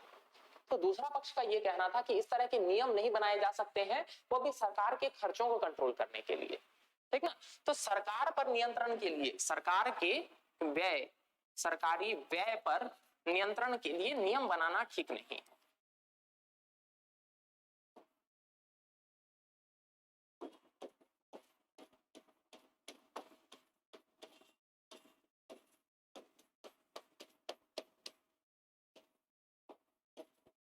नियम बनाना ठीक नहीं है। ठीक, ये था दूसरा पक्ष। तो इस कारण से क्या है, ये विवाद का मुद्दा बन गया। ये विवाद का मुद्दा बन गया कि क्या भारत में राजकोषीय सुदृढ़ीकरण या राजकोषीय लक्ष्यों की आवश्यकता है भी या नहीं है। ठीक ना। इसी कंटेक्स्ट में बात आती है कि सन 2016 में एन के सिंह जो कि वर्तमान के क्या हो गया, इसी कंटेक्स्ट में चर्चा आई कि साल 2016 में एन के सिंह, ये वही एन के सिंह हैं जो 15th फाइनेंस कमीशन के अध्यक्ष थे। तो नाम याद रखना आपके लिए आसान हो जाएगा। 15th फाइनेंस कमीशन बताया ना, ये वही एन के सिंह है। एन के सिंह की अध्यक्षता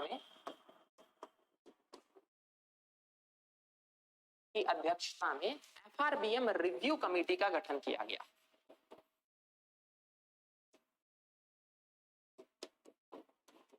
एफआरबीएम रिव्यू कमेटी का गठन किया गया।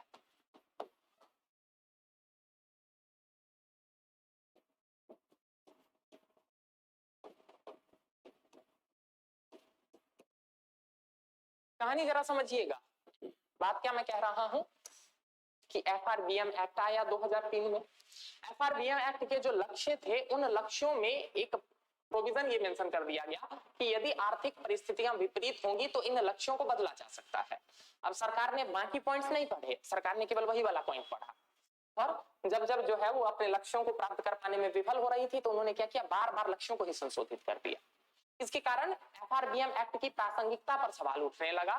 ठीक, और उसी कंटेक्स्ट में साल 2016 में एफआरबीएम रिव्यू कमेटी का गठन किया गया, जिसका काम क्या था कि एक बार जांच करो कि एफआरबीएम में कुछ कमी है क्या, इसको फिर से कैसे जो है वो ठीक से इंप्लीमेंट किया जा सके, इसमें जो समस्याएं हैं उनको दूर करने पर क्या किया गया, दूर करने के लिए एक कमेटी का गठन किया गया। अध्यक्ष कौन है, एन के सिंह। ये बार बार पूछा जाता है, एफआरबीएम रिव्यू कमेटी के अध्यक्ष कौन थे, एन के सिंह।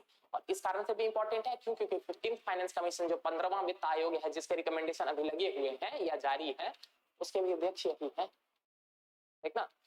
तो अब जरा समझते हैं कि इस एफआरबीएम रिव्यू कमेटी ने क्या स्टडी किया और इसने क्या क्या सुझाव दिए। सबसे पहला जो इसका सुझाव आया वो यही आया कि वो विवाद जो तुम कर रहे हो ना कि राजकोषीय सुदृढ़ीकरण होना चाहिए या नहीं होना चाहिए, इसने क्लियरली कहा कि राजकोषीय सुदृढ़ीकरण लक्षित रूप से जो है वो लागू की होना चाहिए एकदम। हाँ, इसमें लचीलापन होना चाहिए कि भाई सरकार है, परिस्थितियां बदल गई है, अर्थव्यवस्था में जो है वो बहुत सारी समस्याएं होती हैं, विश्व अर्थव्यवस्था जो है वो आपस में जुड़ी हुई है, तो किसी एक देश में कोई समस्या उत्पन्न होती है, उसका प्रभाव किसी दूसरे देश में देखने को मिलता है। तो इस कारण से लचीलापन होना चाहिए, लेकिन फिर भी राजकोषीय सुदृढ़ीकरण का लक्ष्यीकरण होना तो बहुत अनिवार्य है, ये आवश्यक है। तो इसने क्या पहला सुझाव दिया कि राजकोषीय सुदृढ़ीकरण का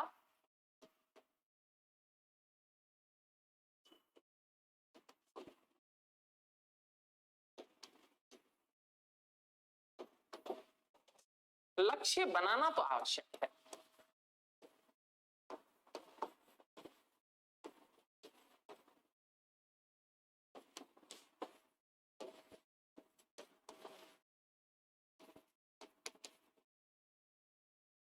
पहला तो बात समझ में आया, पहला पॉइंट समझ में आया।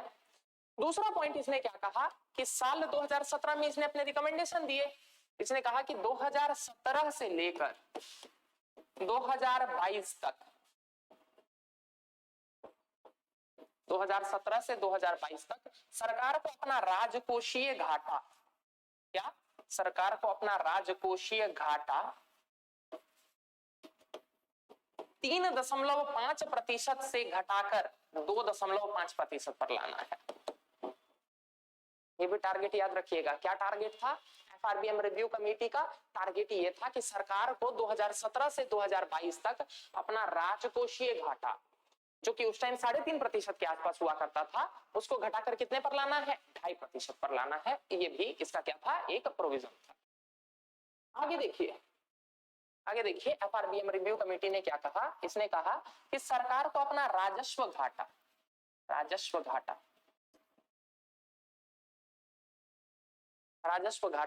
2017 से 2022 के बीच में क्या करो, हर साल 0.5% घटा के 0.05% की घटा के कितने पर लाना है? 0.8% पर लाना है।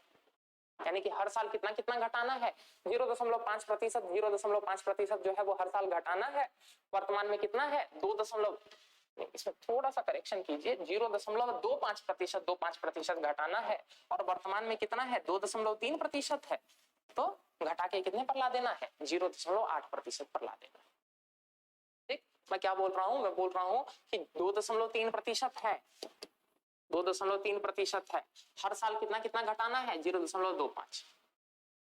ठीक ना? 5 साल है तो 5 साल में कितना हो जाएगा? 5 साल में कितना हो जाएगा? 1% तो पूरा ही गया सीधा। ठीक ना? 5 साल नहीं, इनफैक्ट 6 साल हो जाएगा ना। 17 से 22, 17, 18, 19, 20, 21, 22, तो 6 साल। 6 साल में 1.5% घट जाएगा। तो 2.3 में से 1.5% हम घटाएंगे तो 0.8% ही तो बचेगा। बात समझ में आ रहा? मैं बोल रहा हूँ 2017 से 2022 तो 6 साल हुआ ना। हर साल कितना घटाना है? 0.25। तो 6 into 0.25 इक्वल्स टू 1.5%। 2.3 में से 1.5 घटाइए, 0.8% ही तो बचेगा।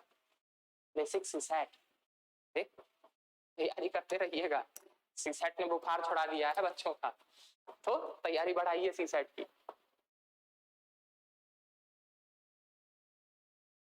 ठीक ना? तो ये भी लक्ष्य के रूप में रखा गया। अगला देखिए, इसका लक्ष्य अगला क्या रखा गया? इसका अगला लक्ष्य ये रखा गया कि केंद्र सरकार और राज्य सरकार ये सभी कर्ज लेते हैं, अपनी जरूरतों को पूरा करने के लिए कर्ज लेते हैं। इसने क्या कहा कि केंद्र और राज्य सरकार का जो कर्ज है 1 साल का, वो सम्मिलित रूप से जीडीपी के 60% से कम में ही रहे।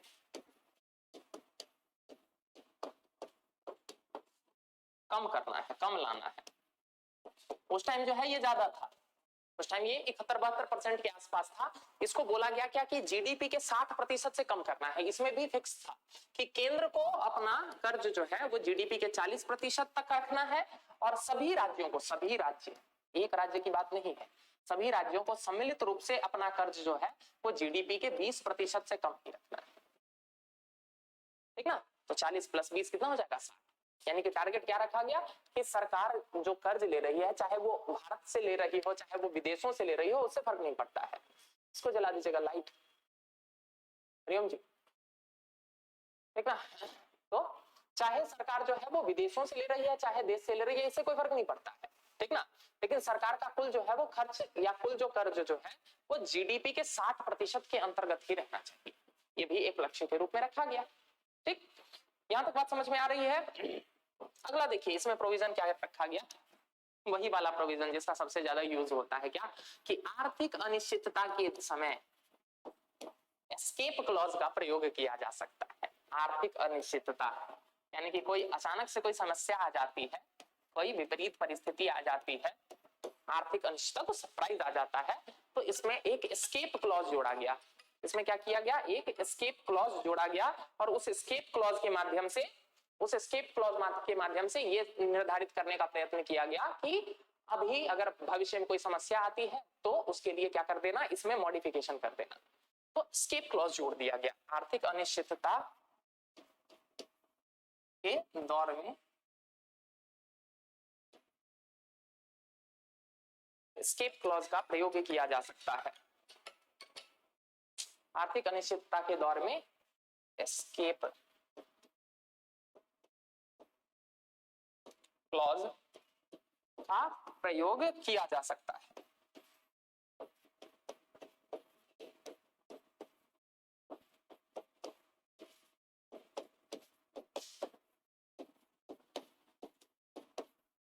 ठीक है, ये भी एफआरबीएम रिव्यू कमेटी में एक पॉइंट के रूप में डाला गया। यहां तक बात समझ में आ रहा है? ठीक ना? ये थे कुछ मुख्य प्रोविजन। और एक जोड़ लीजिए, एक और जोड़ लीजिए। एफआरबीएम रिव्यू कमेटी में यह भी बोला गया था कि एक राजकोषीय परिषद का गठन करो। जैसे अभी तो तुम अलग अलग टाइम पर क्या कर दे रहे हो, सरकार को ये बोला गया कि अभी तो आप अलग अलग टाइम फ्रेम में ये कर दे रहे हैं कि कोई कमेटी बना दे रहे हैं, उससे पूछ ले रहे हैं कि कैसे मैनेज करें। उन्होंने कहा क्या कि नहीं, ऐसे नहीं चलेगा, अगर राजकोषीय स्वास्थ्य को ठीक रखना है तो एक परमानेंट कमीशन बनाओ जिसके माध्यम से राजकोषीय नीतियों पर हमेशा निगरानी रखी जा सके, जिसका नाम क्या हो, राजकोषीय परिषद, यानी कि राजकोषीय परिषद का गठन करने की बात कही।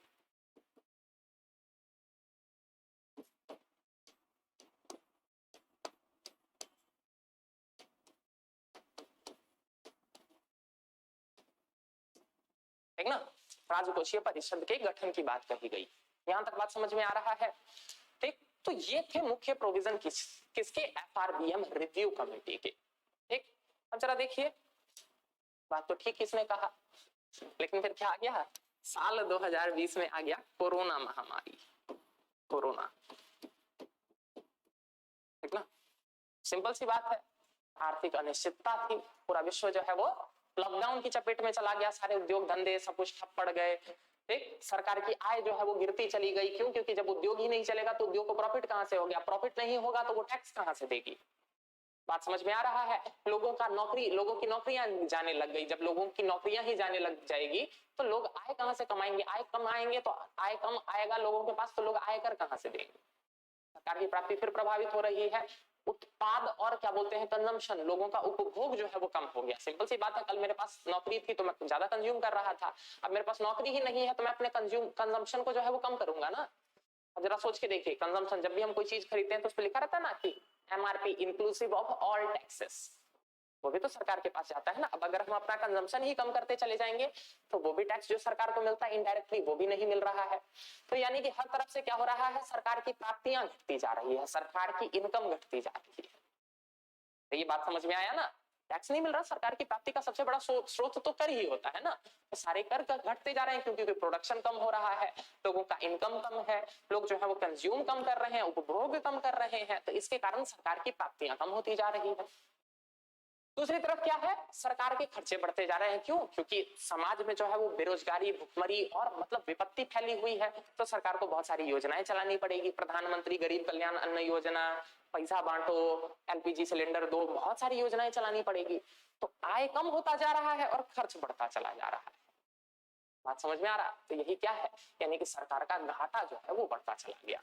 और इसमें एस्केप क्लॉज था भी कि यदि कोई ऐसी विपत्त परिस्थिति आती है, हालांकि एस्केप क्लॉज में ये भी डाला गया था कि टारगेट को 0.5% टारगेट को तक ही बढ़ाया जा सकता है। जैसे कि लक्ष्य था ना 2022 तक 2.5% पर लाना है, तो इसमें था क्या कि एस्केप क्लॉज का मतलब अगर कुछ अनिश्चितता आ जाती है तो आधा % बढ़ा लेना। ठीक, लेकिन क्या है, सरकार अपने हिसाब से थोड़ा सा तो करेगी ना। और खैर मतलब परिस्थितियां भी तो विपरीत थी। तो क्या हुआ, हमने क्या देखा कि इसी कोविड के दौरान हमारा राजकोषीय घाटा जो है वो कहां पहुंच गया, 9.7% के आसपास पहुंच गया। ठीक, कितने पर लाना था, 2.5% पर लाना था ना। देखिए हाल,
ये देखिए राजकोषीय घाटे का ट्रेंड। राजकोषीय घाटा मिलेगा आपको थोड़ा सा नीचे जाने पर, इकोनॉमिक सर्वे में। कहा, ये देखिए देख रहा, ऑफिशियल डेटा, आर्थिक सर्वेक्षण 2022-23 दिख रहा है ना। जीडीपी G20 वगैरह से अंदाजा लगा लीजिए कि इसी साल का है। देखिए क्या दिखा रहा है आपको, दिखा रहा है 2019-20 में कितना था राजकोषीय घाटा, 4.7%। 2020-21 में कहां पहुंच गया? 9.2%। तो सारे जितने भी हमारे लक्ष्य थे, सारे रिपोर्ट लक्ष्य की धज्जियां उड़ गई कि नहीं? हम कहां पहुंच गए? 9.2%। इतना ज्यादा हमारा राजकोषीय घाटा बढ़ गया। फिर धीरे धीरे हमने कंट्रोल किया है, धीरे धीरे जो है वो घटा के हम कितने पर लेके आए हैं? 6.7 पर लेके आए हैं, ठीक ना। इस साल जो है वो और कम, मतलब पिछला साल जो बीता उसके अगले साल जो है वो 6.7 पर लाए, उसके अगले साल जो है वो और कम किया 6.4। इस साल जो है वो 5.9% रहने की संभावना है। क्यों? क्योंकि अभी तो बजट आया है ना, साल बीतने दीजिए तब पता चलेगा ना। ये देखिए, इससे पता चल जाएगा। देखिए इस साल का अनुमान कितना है?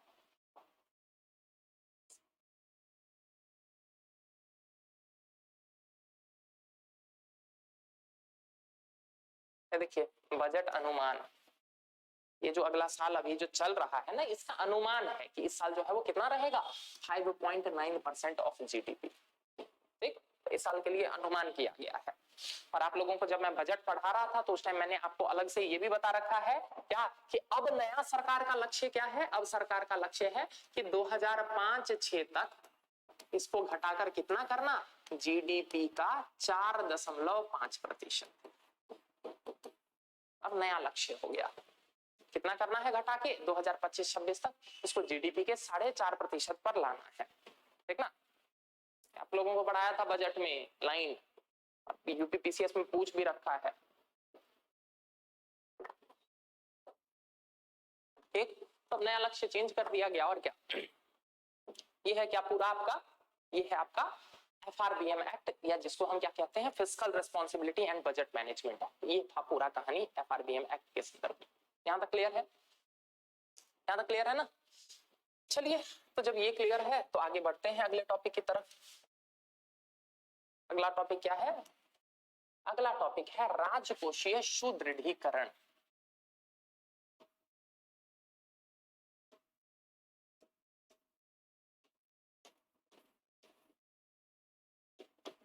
आखिर है क्या ये राजकोषीय सुदृढ़ीकरण? इसको जरा समझने की कोशिश करते हैं कि राजकोषीय सुदृढ़ीकरण का मतलब क्या है, इसके क्या मायने होते हैं, इसके अंतर्गत जो है वो क्या चीजों का, किन किन गतिविधियों का प्रयोग किया जाता है, किन किन स्टेप्स को फॉलो किया जाता है। जरा समझिए। सबसे पहली बात आप अपने लेवल पर समझिए ना, आप अपना सुदृढ़ीकरण करना चाहते हैं, इसका क्या मतलब है?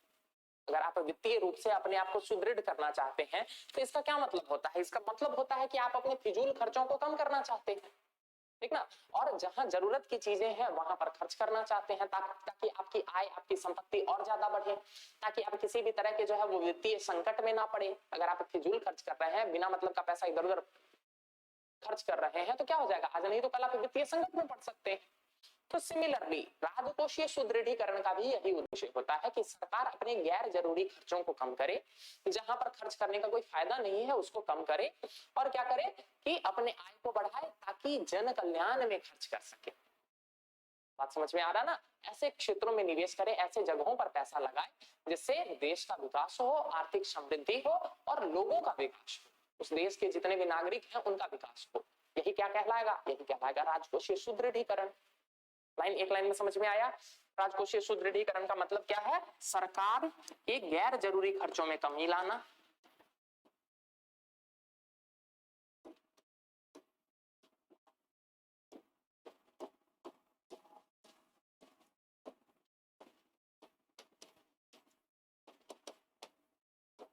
सरकार के गैर जरूरी खर्चों में कमी लाना, ठीक, ताकि क्या हो सके, ताकि क्या हो सके कि सरकार का घाटा कम हो, सरकार का घाटा कम हो।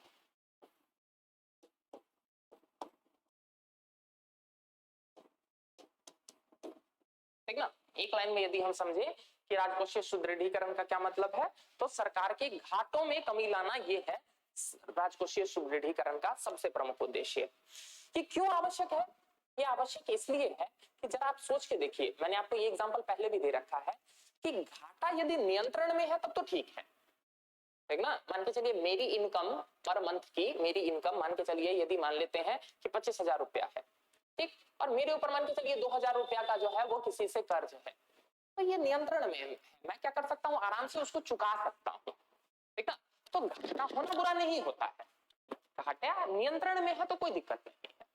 लेकिन जरा सोच के देखिए, मेरी इनकम ही प्रति मंथ की या पर मंथ की जो है वो 10,000 है, और मेरे ऊपर कर्ज जो है वो अलग अलग जगहों से मैंने उधार ले रखा है, कितना, 5 लाख रुपया। अब जरा सोच के देखिए, ये घाटा जो है वो कंट्रोल में नहीं है, ये नियंत्रण में नहीं है। इसका मतलब क्या है कि मेरा राजकोषीय स्वास्थ्य या मेरा वित्तीय स्वास्थ्य जो है वो बहुत खराब है। यानी कि मैं कभी भी जो है वो बैंकरप्ट डिक्लेयर हो सकता हूं, या फिर मैं मतलब जो है वो मना कर दूंगा क्या कि भाई मैं नहीं चुका सकता हूं। बात समझ में आ रहा ना? तो ऐसे ही अगर सरकार ऐसा बोल दे क्या कि हम नहीं चुका पाएंगे तुम्हारा पैसा, तो जरा सोच के देखिए वैश्विक स्तर पर क्या हाल होगा, इसकी कितनी बदनामी होगी, कितनी थूथू होगी। जैसे कि अब समाज में होता है ना कि अगर कोई मना कर देता है तो फिर 10 जगह लोग बताते हैं, बताओ यार उसको पैसा नहीं देना, लेके बैठ जाता है, खा जाता है, बताते हैं ना। तो सिमिलरली क्या है कि यदि कर्ज का भार, यदि ऋण का भार ज्यादा है, यदि ऋण का भार अधिक है,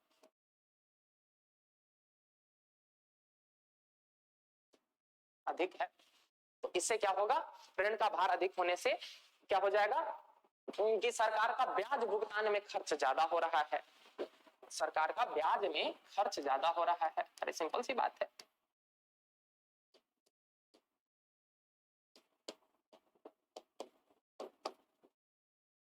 बात समझ में आ रहा ना कि यदि सरकार के ऊपर कर्ज ज्यादा है तो सरकार का जो है वो ब्याज में भुगतान ज्यादा होगा। आप लोगों को पहले ही दिखा चुका हूं मैं, ये देखिए,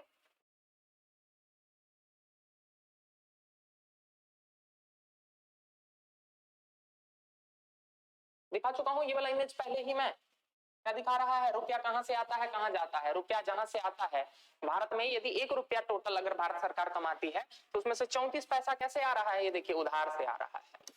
यानी कि सरकार हर 1 रुपया, हर 100 रुपए में से 34 रुपया कैसे रूप में आ रहा है, उधार के रूप में आ रहा है। ज्यादा से ज्यादा पैसा जो है उधार के रूप में आ रहा है। तो रुपया जाता भी कहां है, देख लीजिए, हर 1 रुपए में से 20 रुपया तो ब्याज की अदायगी में ही जाता है। बट ये सब एकदम नेचुरल है कि अगर ज्यादा से ज्यादा पैसा जो है वो अगर उधार के रूप में आएगा तो ज्यादा से ज्यादा पैसा जाएगा भी तो उधार के ही रूप में, मतलब ब्याज के भुगतान में। जो आदमी ज्यादा कर्ज लिए रहते हैं उनको फिर ज्यादा ब्याज का भुगतान भी करना पड़ता है। ये पॉइंट समझ में आ रहा है? ठीक, तो ये क्या है, राजकोषीय सुदृढ़ीकरण। समस्या क्या है, राजकोषीय सुदृढ़ीकरण की समस्या क्या है?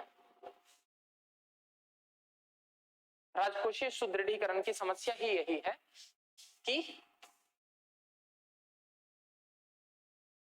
राजकोषीय सुदृढ़ीकरण की समस्या ही यही है कि यदि सरकार के ऊपर ऋण का भार बढ़ता चला जाएगा तो सरकार को ब्याज के भुगतान में भी ज्यादा से ज्यादा खर्च करना पड़ेगा। अब जरा सोच के देखिए, यदि हर 100 रुपया में से 20 रुपया जो है वो ब्याज के भुगतान में ही चला जा रहा है, तो इसका मतलब क्या है कि सरकार विकास की गतिविधियों पर ज्यादा खर्च नहीं कर पाएगी। कहां से खर्च कर पाएगी, विकास की गतिविधियों पर खर्च कम।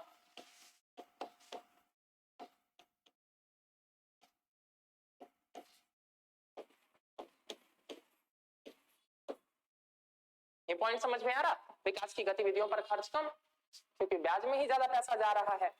अब इससे क्या हो जाएगा कि देश में जो है, देश में क्या हो जाएगा, लोगों के पास रोजगार की समस्या, लोगों का विकास वगैरह प्रभावित होने लग जाएगा,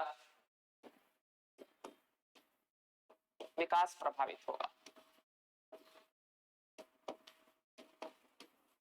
लोगों का विकास प्रभावित होगा तो रोजगार की संभावनाएं प्रभावित होंगी।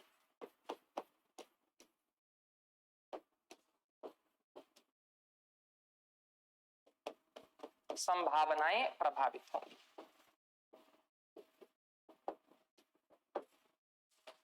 अब जरा सोच के देखिए, ज्यादा से ज्यादा लोगों के पास रोजगार ही नहीं है तो सरकार को कर भी तो कम मिलेगा ना, टैक्स भी तो कम मिलेगा। अब सरकार को टैक्स कम मिलेगा तो फिर से सरकार को ज्यादा से ज्यादा कर्ज लेना पड़ेगा। बात समझ में आ रहा, मैं क्या बोल रहा हूँ कि लोगों के पास रोजगार नहीं है। अब एक बात बताइए, अगर कम लोगों के पास रोजगार है तो लोग दोनों तरह से जो है वो कर में कमी करेंगे। कैसे, ज्यादा लोगों के पास रोजगार नहीं है तो कम मतलब ज्यादा लोग जो है वो आयकर का भुगतान नहीं कर पाएंगे, इनकम टैक्स नहीं पे कर पाएंगे, पहली तो बात ये। दूसरी बात, अगर आपके पास रोजगार नहीं है तो आप उपभोग भी तो कम करेंगे, तो उपभोग अगर आप कम करेंगे तो जो इनडायरेक्ट टैक्स के रूप में सरकार के पास जाता है वो भी तो कम हो रहा है। तो सरकार के पास कर कम आएगा, और कर कम आएगा सरकार के पास, तो सरकार के पास फिर क्या विकल्प बचता है, यही वाला विकल्प बचता है क्या कि सरकार क्या करे, ऋण लेके खर्च चलाए। क्यों? क्योंकि टैक्स के रूप में इनकम तो कम ही आ रहा है। इसको और जरा समझिए, क्या है? ऋण ज्यादा है सरकार के ऊपर, यही था ना कहानी, ऋण ज्यादा है, ऋण ज्यादा है, जिसके कारण क्या है? ब्याज भुगतान ज्यादा हो रहा है, जिसके कारण क्या हो रहा था? विकास कम हो रहा था। यहां पर मैं विकास को हटाकर मैं बोल दे रहा हूं कि अवसंरचना पर निवेश कम हो रहा है।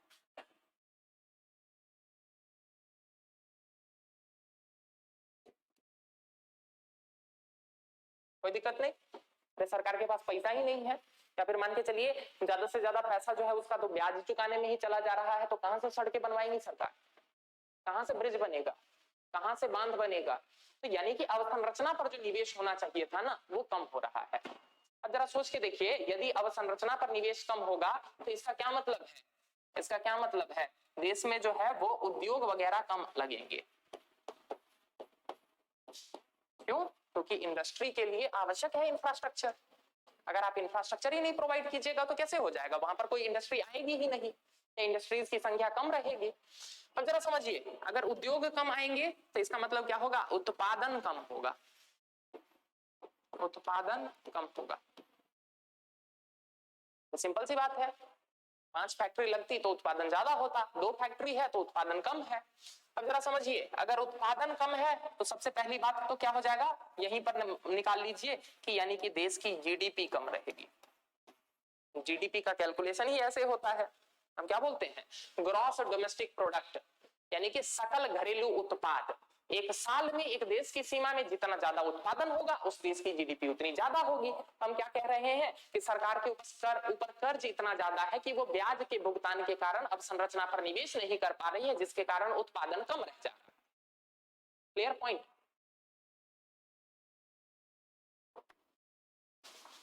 तो पहली तो समस्या यही है कि जीडीपी इसके कारण कम रह जाएगा। तो जरा कहानी को आगे बढ़ाते हैं। अगर उत्पादन कम रहेगा तो इसका मतलब रोजगार भी तो कम मिलेगा। 5 फैक्ट्रियों में कितने लोगों को रोजगार मिल सकता था? लेकिन क्या देख रहे हैं हम, 2 ही फैक्ट्री लग रही है तो कम लोगों को रोजगार मिलेगा। अरे कम लोगों को रोजगार मिलेगा ना। तो जरा देखिए, अगर कम लोगों को रोजगार मिलेगा तो मांग भी कम क्रिएट होगी। मांग कम क्रिएट होगी ना, मांग कम क्रिएट होगी ना। लोगों के पास हाथ में पैसा रहेगा तभी तो वो डिमांड क्रिएट करेंगे ना। कम लोगों के पास रोजगार है तो लोग डिमांड ही मार्केट में कम क्रिएट कर रहे हैं। इसके कारण क्या हो जाएगा? और उद्योगों की संख्या कम हो जाएगी। दिख रहा? एक कुचक्र चलते रहता है। आप जरा सोच के देखिए ना, मैं किसका मान के चलते हैं, मैं रेमंड्स कंपनी का मालिक हूं, ठीक, कोई दिक्कत नहीं। मैं क्या कर रहा हूं? 100 शर्ट बना रहा हूं और 100 के 100 शर्ट जो है वो बिक जा रहे हैं। लेकिन क्या हुआ कि रोजगार में कमी के कारण, रोजगार में कमी के कारण क्या हो रहा है कि 80 शर्ट ही बिक रहे हैं। तो मैं क्या करूंगा? मैं अपने एम्प्लॉइज को यही बोलूंगा ना, मैं अपने एम्प्लॉइज को यही बोलूंगा ना कि इस साल इस महीने जो है वो 80 शर्ट ही बनाओ। क्यों? क्योंकि पिछले महीने 80 ही बिका है। अब जरा सोच के देखिए, मैं क्या करूंगा? और एम्प्लॉय की छटनी करने लग जाऊंगा, तो यानी कि रोजगार और ज्यादा कम होने लग जाएगा। यहां तक बात समझ में आ रहा? यहां 2 चीजें देखिए, अगर उत्पादन कम होगा, रोजगार कम होगा, तो इन कंपनियों का लाभ भी कम होगा, प्रॉफिट भी कम होगा। 100 शर्ट बेच के मैं ज्यादा लाभ कमा रहा था, अब मैं 80 शर्ट बेच रहा हूं तो मैं लाभ भी तो कम कमाऊंगा ना। सिंपल सी बात है। 100 शर्ट बेचने में पर शर्ट यदि मान के चलिए मैं 200 रुपए भी कमा रहा था, तो 100 शर्ट बेचने के कारण मैं ज्यादा पैसा कमा रहा था। अब मैं 80 शर्ट ही बेच रहा हूं प्रति महीने, तो मेरा लाभ कम होगा। तो अगर मेरा लाभ कम होगा तो आपको नहीं लग रहा है कि मेरा सरकार को मुझे टैक्स भी तो कम देना पड़ेगा ना, या फिर मैं सरकार को टैक्स भी कम दूंगा। पहले 100 शर्ट पर लाभ मैं ज्यादा कमा रहा था, अब मैं 80 ही शर्ट बेच पा रहा हूं। 80 शर्ट पर बेचने के कारण मेरा लाभ कम है, तो जितना मेरा लाभ होगा उसी का ना कुछ पर्टिकुलर अमाउंट जो है वो मैं टैक्स के रूप में दूंगा। ठीक, तो इसके कारण क्या हो जाता है कि सरकार की प्राप्तियां कम होने लगती है। ठीक, सरकार की प्राप्तियां कम होने लगती है। सिमिलरली रोजगार में कमी के कारण आयकर में भी कमी आने लग जाती है और सरकार की स्थिति खराब होने लग जाती है। ये सारी चीजें तो अपनी जगह चल रही हैं। इन सब के बीच में आ जाते हैं क्या? Credit rating agency. बात समझ में आ रहा है? इन सब के बीच में कौन आ जाते हैं? Credit rating agency. अगर ऋण बहुत ज्यादा है सरकार के ऊपर, तो क्या करती हैं क्रेडिट रेटिंग एजेंसियां, पढ़ा चुका हूं मैं डिटेल में, क्या काम होता है इनका, इनका यही काम होता है कि स्टडी करना कि इस अर्थव्यवस्था में क्या समस्याएं हैं, क्या ये अर्थव्यवस्था भविष्य में सरवाइव कर पाएगी कि नहीं कर पाएगी, इस अर्थव्यवस्था में क्या चुनौतियां आ रही है या आ सकती है, इन सब के बारे में ये स्टडी करते हैं। नाम बताया था मैंने, जैसे कि S&P हो गया, जैसे कि मूडीज हो गया, जैसे कि फिच हो गया, जैसे कि क्रिसिल हो गया, जैसे कि इकरा हो गया, जैसे कि ब्रिकवुड हो गया, जैसे कि केयर हो गया, ये सारे क्रेडिट रेटिंग एजेंसी के बारे में हमने डिटेल में पढ़ा है पिछले चैप्टर में। अब जरा सोच के देखिए, यदि किसी के ऊपर कर्ज ज्यादा है, आप ही सोच लीजिए ना कि आपके मित्र मंडली में कोई एक मित्र है आपका जिसके ऊपर कर्ज बहुत ज्यादा है, आप उसके बारे में जो है वो बाकियों को क्या बोलिएगा कि यार इसके ऊपर बहुत कर्जा है, पैसा ना देना, फोन करे तो पैसा फोन मत उठाना, ठीक ना। और क्या बोले, अगर बोले क्या कि भाई जरूरत है 1,000 रुपया भेज दो, तो क्या बोल देना, बोल देना क्या कि भाई जहर खाने के लिए ही पैसा नहीं है, तुमको कहां से भेज, ठीक ना। तो क्या करते हैं, तो ऐसे ही क्या करती है ये क्रेडिट रेटिंग एजेंसी इस देश की क्रेडिट को कम कर देती है,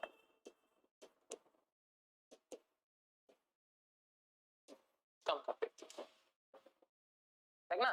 जैसे आप जरा सोच के देखिए पाकिस्तान के साथ क्या हुआ, पाकिस्तान के साथ यही हुआ कि खूब सारा उधारी ले लेकर बॉम्ब बना रहे हैं, ठीक ना। भारत को जो है वो कष्ट देना है, अलग अलग बॉम्ब बना के, सुसाइड बॉम्बर, टेररिस्ट कैंप वगैरह ये सब चलाना है। तो जरा सोच के देखिए इसके कारण क्या हो जाएगा, कर्ज बढ़ता चला जाएगा, वो विकास में खर्च ही नहीं कर रहे हैं, संपत्ति में खर्च करें तभी तो कुछ और बने। मेरे पास पैसा आ रहा है, मैं क्या कर रहा हूँ उससे जो है वो इधर उधर मस्ती कर रहा हूँ, इधर उधर खर्च कर दे रहा हूँ, सुख भोगने में खर्च करता जा रहा हूँ, मैं उसको कहीं निवेश ही नहीं कर रहा हूँ, उसको संपत्ति से संपत्ति और कैसे बने मैं इस ओर तो ध्यान ही नहीं दे रहा हूँ, अपनी गुणवत्ता को बढ़ाने में मैं काम नहीं कर रहा हूँ, अपने स्किल को बढ़ाने में काम नहीं कर रहा हूँ, तो क्या हो जाएगा, धीरे धीरे स्थितियां खराब होती चली जाएगी ना, मेरे वो शौक मौज पूरे करने के लिए बाद में मुझे कर्ज लेना पड़ जाएगा। क्लियर हो रहा है ना। तो यही हुआ ना, पाकिस्तान की उधारी बढ़ती चली गई, जिसके कारण क्या हुआ, क्रेडिट रेटिंग एजेंसीज ने उनकी क्रेडिट को कम करना स्टार्ट कर दिया। अब जरा आप सोच के देखिए ना, आप यहाँ बैठे हुए हैं, आपको मैं बोल दूं क्या कि आपका जिस बैंक में आपका खाता है ना, उसकी क्रेडिट रेटिंग कम कर दी गई है, ऐसा माना जा रहा है कि शायद उस बैंक में कुछ समस्या आ रही है। सबसे पहले आप क्या कीजिएगा कि हम अपना पैसा निकाल लेते हैं सर, बाद में देखा जाएगा, आप बाद में पढ़ाइएगा। तो जैसे ही एक देश की क्रेडिट रेटिंग धीरे धीरे घटानी जाती है या कम होती चली जाती है, तो उस देश में जो अलग अलग निवेशक है ना, जो बाहर से आके उस देश में जिन्होंने पैसा लगा रखा है, निवेशक, आपको बताया था ना शेयर मार्केट में भी पैसा लगता है, FPI मैंने बताया था, विदेशी निवेशक जो है QFI, FII और QFI मैंने पढ़ा रखा है आप लोगों को शेयर बाजार में, ठीक ना।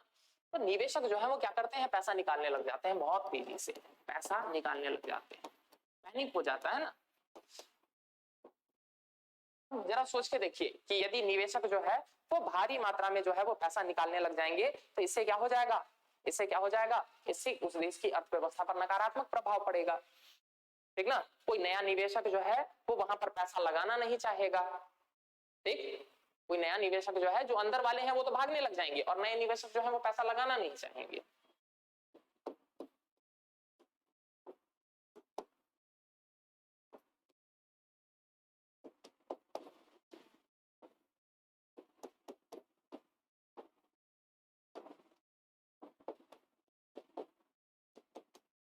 जिसके कारण क्या हो जाएगा, इसको और ज्यादा कर्ज लेना पड़ेगा कहीं कहीं से, और या फिर उस देश में जो है वो विकास प्रभावित होने लग जाएगा।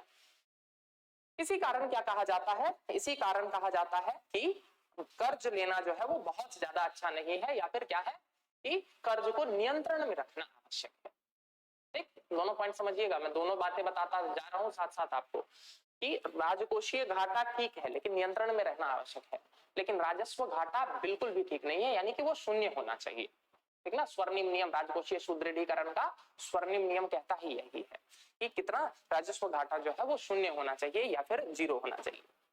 अब जरा समझिए, कहानी को आगे समझिए कि भारत में क्या है कि भारत में दोनों ही तरह का खर्च ज्यादा रहा है। आपको मैं पहले ही बता चुका हूं, जब मैं इंडस्ट्री पढ़ा रहा था तो उस टाइम मैंने बताया था ना कि जब भारत आजाद हुआ तो भारत में कैपिटल की कमी थी, पूंजी की कमी थी। अरे 200 साल तक अंग्रेजों ने हमारा आर्थिक दोहन ही तो किया, आर्थिक शोषण ही तो किया हमारा।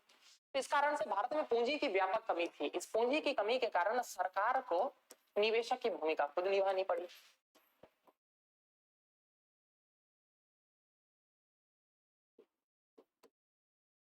की भूमिका खुद निभानी पड़ी।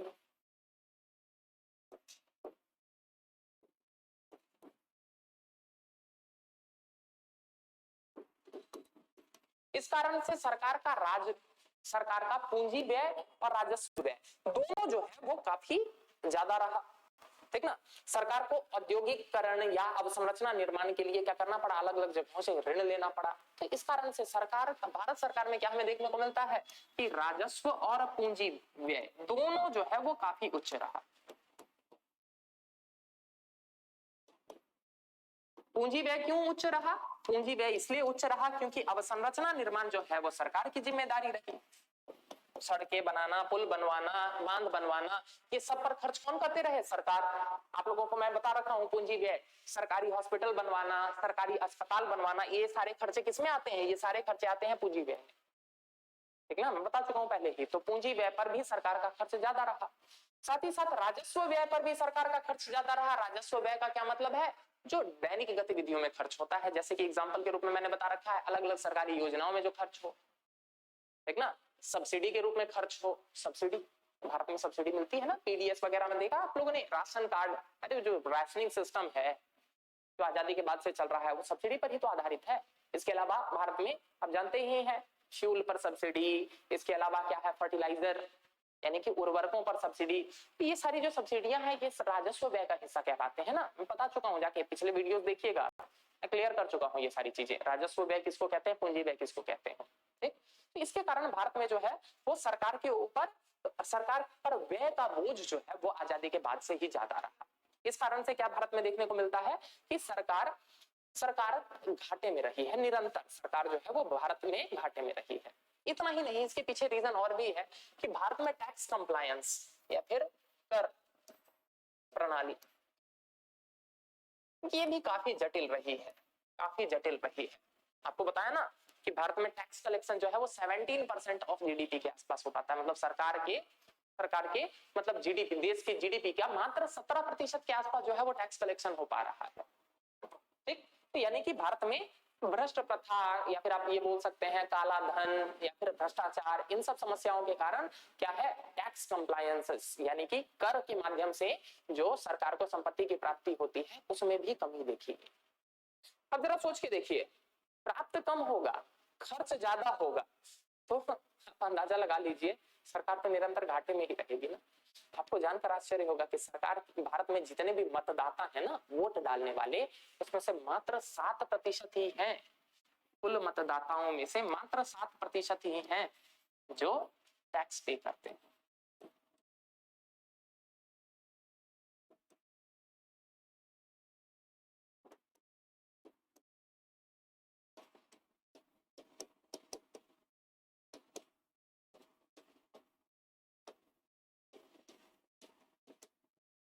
बात समझ में आ रहा?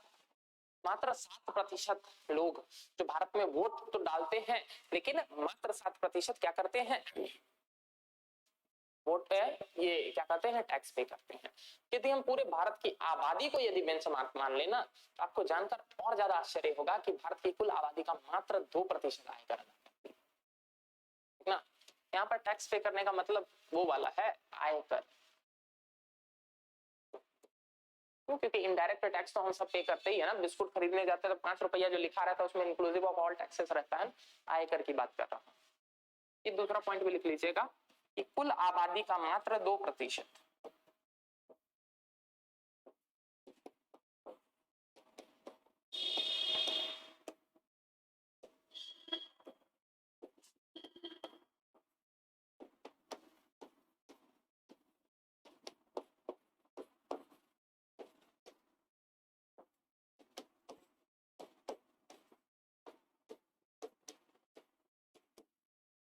जरा समझ के देखिए, यानी कि सरकार की सारी जिम्मेदारियां हैं। भारत जन कल्याणकारी राज्य है तो स्कूल बनाना, हॉस्पिटल्स बनाना, सड़कें प्रोवाइड करना, बाकी सारी चीजें, ये सारी सरकार के खर्च है ना। सरकार के सारे खर्च हैं, सरकारी जिम्मेदारियों को पूरा कर रही है, लेकिन टैक्स कंप्लायंसेस भारत में बहुत कम है। तो इसी समस्या को क्या कहते हैं, इसी समस्या को कहते हैं कि भारत में राजकोषीय सुदृढ़ीकरण की आवश्यकता है। सुदृढ़ीकरण का क्या मतलब हो जाएगा फिर, कि कैसे सरकार अपनी आय को बढ़ाए और कैसे अपने गैर जरूरी खर्चों को कम करे, ताकि इन दोनों के बीच में बैलेंस बने। तभी ना, नहीं तो फिर तो वही वाला हाल हो जाएगा ना कि इस महीना भी कर्जा लिया, अगले महीने भी कर्जा लिया, उसके अगले महीने भी कर्जा लिया और कर्ज का बोझ बढ़ता चला गया और फिर क्या हो गया, एक दिन भारत सरकार ने हाथ खड़े कर दिए क्या कि अब हम अपने कर्जों का भुगतान नहीं कर पाएंगे, हम बैंकरप्ट हो, है ना।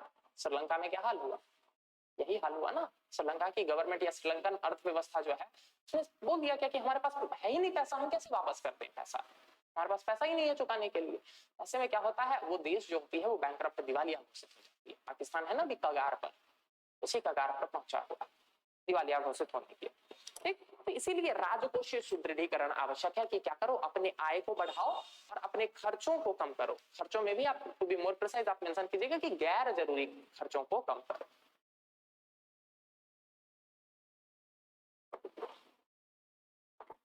यहां तक बात समझ में आया। अब जरा बात को समझिएगा, मैंने आप लोगों को समझा रखा है कि राजकोषीय घाटा होना बुरा नहीं है, इसीलिए राजकोषीय सुदृढ़ीकरण का जो नियम है ना वो ये कहता है कि राजकोषीय घाटे को जीरो नहीं करना है, वो शून्य नहीं करना है। क्यों क्यों, क्योंकि सरकार बिजनेसमैन नहीं, तो सरकार का उद्देश्य नहीं है प्रॉफिट कमाना, तो राजकोषीय घाटे को जीरो करना सरकार का उद्देश्य ही नहीं है। सरकार का उद्देश्य क्या है, सरकार का उद्देश्य है राजस्व घाटे को शून्य करना। दोनों में अंतर मैं बता चुका हूं, राजस्व घाटे को शून्य करना, दोनों में अंतर है, राजकोषीय घाटा और राजस्व घाटे में। राजकोषीय घाटा होता है कुल खर्च, कुल व्यय में से जब हम कुल प्राप्ति को घटा देते हैं तो राजकोषीय घाटा आता है। लेकिन जब हम राजस्व घाटे की बात करते हैं तो हम राजस्व व्यय में से मात्र राजस्व प्राप्ति को घटाते हैं। यानी कि इसका अगर हम मतलब निकालने की कोशिश करें तो इसका ये मतलब है कि आपकी दैनिक खर्चे जो है ना, दिन प्रतिदिन के जो खर्चे हैं, दैनिक खर्चे आपकी दैनिक आमदनी से पूरी हो जानी चाहिए, यानी कि दैनिक आमदनी से पूरी हो जाए, अब ना ये शून्य होगा। यानी कि ऐसा ना हो कि आपको अपने दैनिक खर्चों के लिए कर्ज लेना पड़ रहा है, तब दिक्कत है।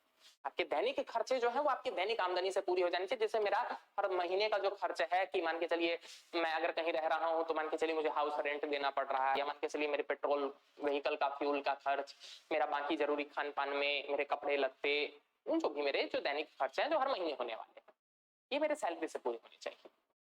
देखना, अगर इनके लिए मुझे कर्ज लेना पड़ रहा है तो फिर मैं प्रॉब्लम में हूं। मैं कर्ज लूं, लेकिन मैं कर्ज किस लिए लूं कि कर्ज को लेकर मैं किसी संपत्ति का निर्माण करूं। अगर मैं अपना बिजनेस आगे बढ़ाना चाहता हूं, या मान के चलिए मैं कोई स्किल नया सीखना चाहता हूं, या फिर मैं क्या करना चाहता हूं, कहीं निवेश करना चाहता हूं, तो उसके लिए कर्ज लो, ताकि कर्ज से संपत्ति बने, तभी तो तुम कर्ज का ब्याज भी भुगतान कर पाओगे, ठीक ना। लेकिन राजस्व घाटा आपका जीरो होना चाहिए। तो सिमिलरली सरकार के कॉन्टेक्स्ट में क्या कहा जाता है कि राजकोषीय घाटे को जीरो नहीं करना है, लेकिन राजस्व घाटे को जीरो करो।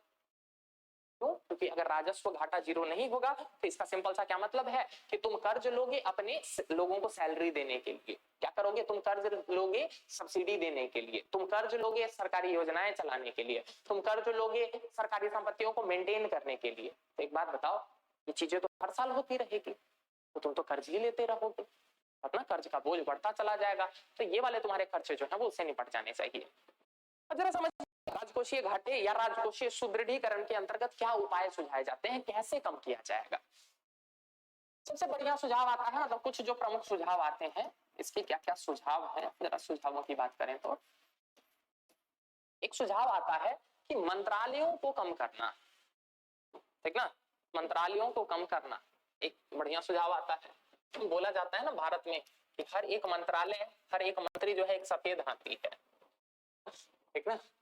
तो मंत्रालयों को कम करना, की संख्या को कम करना या आकार को कम करना, आकार को कम करना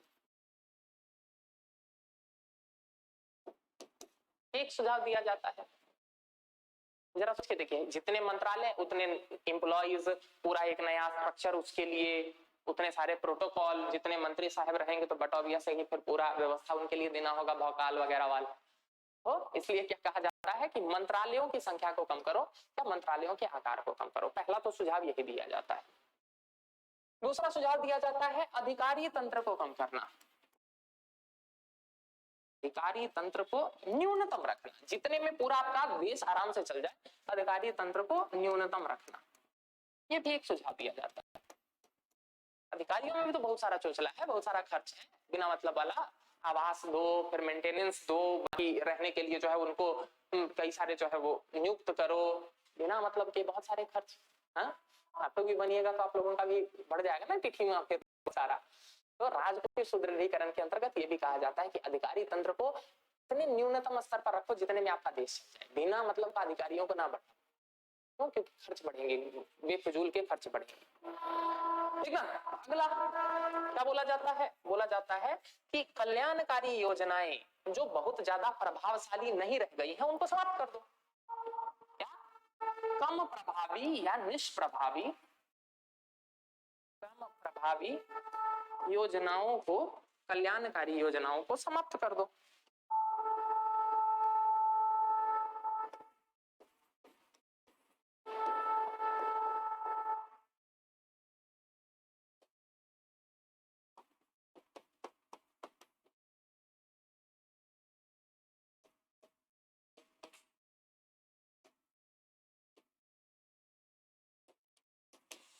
देखते हैं ना, भारत में यही तो समस्या है। भारत में योजना खत्म हो जाती है, योजनाएं खत्म नहीं होती है।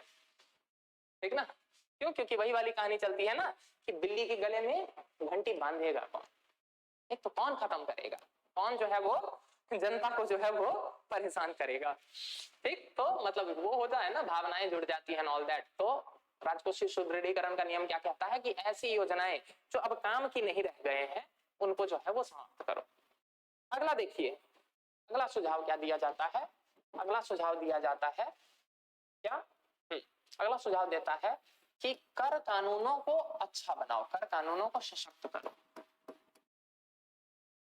मजबूत करो, ताकि वो जो ब्लैक मनी वगैरह, इसकी निगरानी वगैरह, ये सब जो है वो ठीक से हो। ठीक ना। कर कानूनों को मजबूत बनाओ ताकि वो जो अधिकारी के घर में छापा मारा जाए तो फिर भर भर के निकले। ठीक ना। अरे मुद्दा वही है ना क्या कि कैसे जमा हो गया इतना। ठीक ना। तो यानी कि कर कानून और ज्यादा सशक्त हो सकते हैं ताकि ये जो ब्लैक मनी है, ये जो भ्रष्टाचार वाला जो पूरा तंत्र है, इस पर और कड़ाई से काम किया जा सके। ठीक। और क्या सुझाव दिया जाता है कि कर के आधार को विस्तृत करो, कर आधार को विस्तृत करो।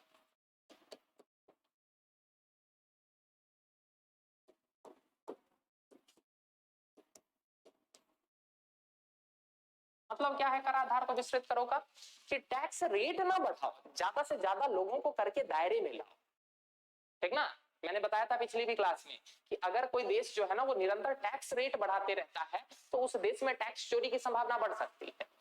लेकिन यदि कर के आधार को बढ़ाया जाए, आधार का मतलब क्या है, ज्यादा से ज्यादा लोगों को टैक्स के दायरे में लाया जाए, तो टैक्स कलेक्शन या कर से जो प्राप्ति होती है वो बढ़ना ज्यादा आसान हो जाता है। इस पर बहुत सारी स्टडीज हुई। सिंपल सी बात है, मैं सरकार हूं, मोदी जी, ठीक ना, मान के चलिए मैं सरकार हूं, मेरे को टैक्स कलेक्शन बढ़ाना है, तो मेरे पास दो विकल्प हैं। पहला तो क्या है कि मैं टैक्स रेट बढ़ा दूं, पहले जिन लोगों पर 5% लग रहा था बोलूं 10% दो अब। ठीक। दूसरा क्या तरीका है, मान के चलिए पहले 100 लोग टैक्स दे रहे थे, इस दायरे को बढ़ाकर मैं 200 कर दूं। दोनों तरीके से मेरा बढ़ सकता है। ठीक ना। तो कई सारी स्टडीज हुई है इस पर जिनमें ये कहा गया है कि यदि आप टैक्स की दर को बहुत ज्यादा बढ़ा देते हैं ना तो लोग जो है वो टैक्स देना नहीं चाहेंगे, फिर वो जुगाड़ लगाएंगे कैसे भी जो है वो घपला करना, ब्लैक मनी कैसे भी वो करना। तो बढ़िया तरीका क्या माना जाता है कि कर के आधार को विस्तृत करो। यहां तक बात समझ में आ रहा? अगला सॉल्यूशन इस कंटेक्स्ट में क्या दिया जाता है? राजकोषीय सुदृढ़ीकरण के लिए क्या सुझाव दिया जाता है कि सब्सिडीज को युक्ति संगत बनाओ, सब्सिडी को युक्ति संगत बना दो। मतलब क्या है? मतलब है कि सब्सिडी, आपको बता रखा है ना मैंने, भारत में सब्सिडी वाला जो सिस्टम है पीडीएस, मैंने डिटेल में बताया था कि लोगों को निर्भर और ज्यादा निर्भर और ज्यादा निर्भर बनाता चलता है। इसको युक्ति संगत करो। एक बात बताओ, कब तक जो है वो सब्सिडी दे देकर ही काम चलता रहेगा? सब्सिडी से कुछ पैसा बचाओ और उसको कैपिटल, लोगों को जो है वो खुद आत्मनिर्भर बनाने में कोशिश करो ना, नहीं तो हमेशा तो वो फिर सरकार के ऊपर निर्भर ही बने रहेंगे। तो आवश्यकता क्या है? आवश्यकता है कि लोगों को आत्मनिर्भर बनाने की दिशा में जो है वो क्या काम करे, मतलब उसको बढ़ावा दें, आत्मनिर्भरता को बढ़ावा देने की आवश्यकता है। सरकार के ऊपर निरंतर निर्भरता से काम नहीं चलने वाला है। ऐसे तो खर्च कल भी है, आज भी है। आज मान के चलिए फ्री में जो है वो लोगों को अनाज दे दिया तो क्या अगले साल जो है या अगले महीने आवश्यकता नहीं पड़ेगी? अगले महीने फिर आवश्यकता पड़ेगी, उसके अगले महीने फिर आवश्यकता पड़ेगी। आवश्यकता क्या है कि उस मनुष्य को या उस परिवार को इतना आत्मनिर्भर बना दो कि उसको सरकार के पास आना ही ना पड़े अनाज मांगने के लिए या भोजन मांगने के लिए। ये पॉइंट समझ में आ रहा है? तो सब्सिडी को युक्ति संगत बनाना, इसीलिए मैंने टर्म लिखा है युक्ति संगत। मैंने ये नहीं बोला है कि खत्म कर दो, अचानक से खत्म नहीं किया जा सकता है। जो निर्भर है वही वाली बात है ना कि मान के चलिए आपके ऑक्सीजन लगा हुआ है जिसके बेसिस पर आप सांस ले रहे हैं, तो अचानक से ऑक्सीजन हटा दिया तो मर जाओगे। धीरे धीरे ऑक्सीजन को कम करो ताकि जो है वो आप अपने शरीर के खुद से जो है वो आप कंट्रोल कर सकते हैं, तो धीरे धीरे कम करना। ठीक, ये भी जो है वो राजकोषीय सुदृढ़ीकरण की दिशा में एक बेहतर कदम माना जाता है। ठीक ना। इसके अलावा क्या कहा जाता है कि कम नगद अर्थव्यवस्था की ओर बढ़ो, कम नगद अर्थव्यवस्था या ऑनलाइन वगैरह को ज्यादा प्रमोट करो। क्यों? क्योंकि इसमें पारदर्शिता ज्यादा होती है ना, ब्लैक मनी वगैरह की समस्या कम आएगी। ऑनलाइन भुगतान को बढ़ावा देना,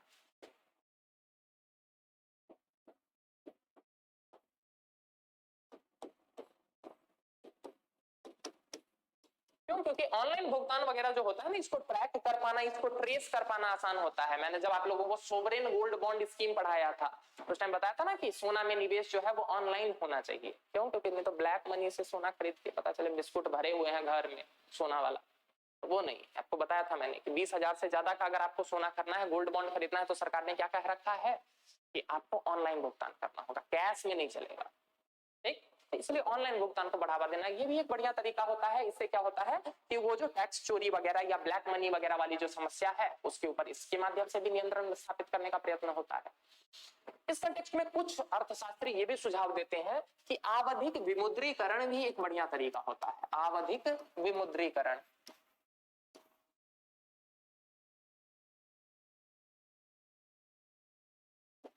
डिमोनेटाइजेशन, आवधिक डिमोनेटाइजेशन मतलब क्या है कि विमुद्रीकरण, विमुद्रीकरण के माध्यम से क्या होता है कि वो जो ब्लैक मनी वाली समस्या है ना वो थोड़ी सी दूर होती है।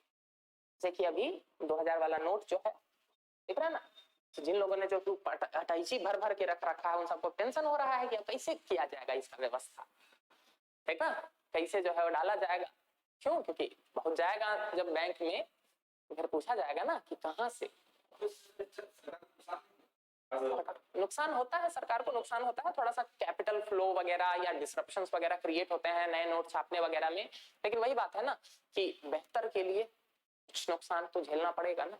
अब जरा सोच के देखिए, जो विमुद्रीकरण बताऊंगा, पढ़ाऊंगा विमुद्रीकरण अलग से पढ़ाऊंगा। विमुद्रीकरण जो लाया गया था 2016 में, आप लोगों ने सुना था ना कि मोदी जी आए शाम में 9 बजे और आके बोले ना कि भाइयों बहनों कल से जो है 1000 और 500 वाले नोट जो है वो नहीं चले।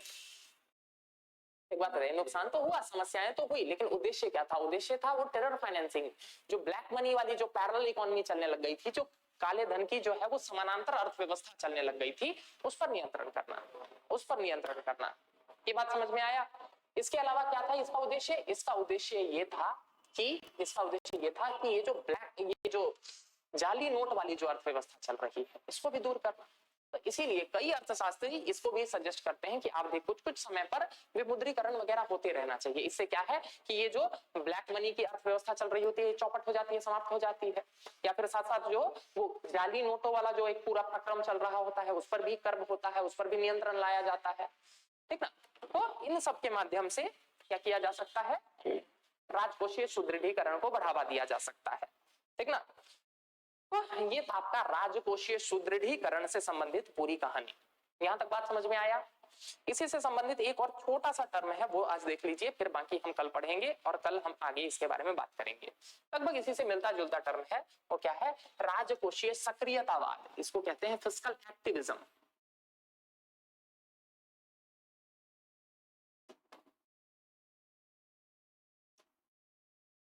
राजकोषीय सक्रियतावाद,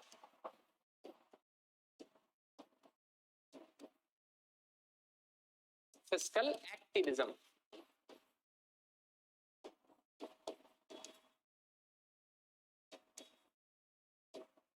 क्या है मतलब फिस्कल एक्टिविज्म का? जरा बात को समझिएगा। इसका उल्लेख जो है ना वो सबसे पहले आर्थिक सर्वेक्षण 2016-17 में किया गया।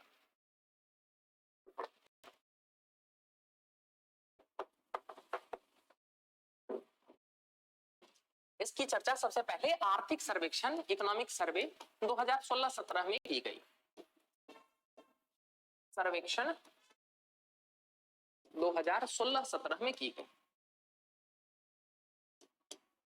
कहानी को समझिएगा। देखिए, दो तरह के लोग होते हैं।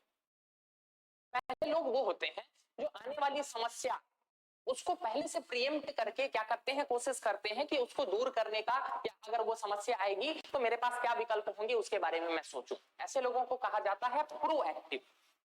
प्रोएक्टिव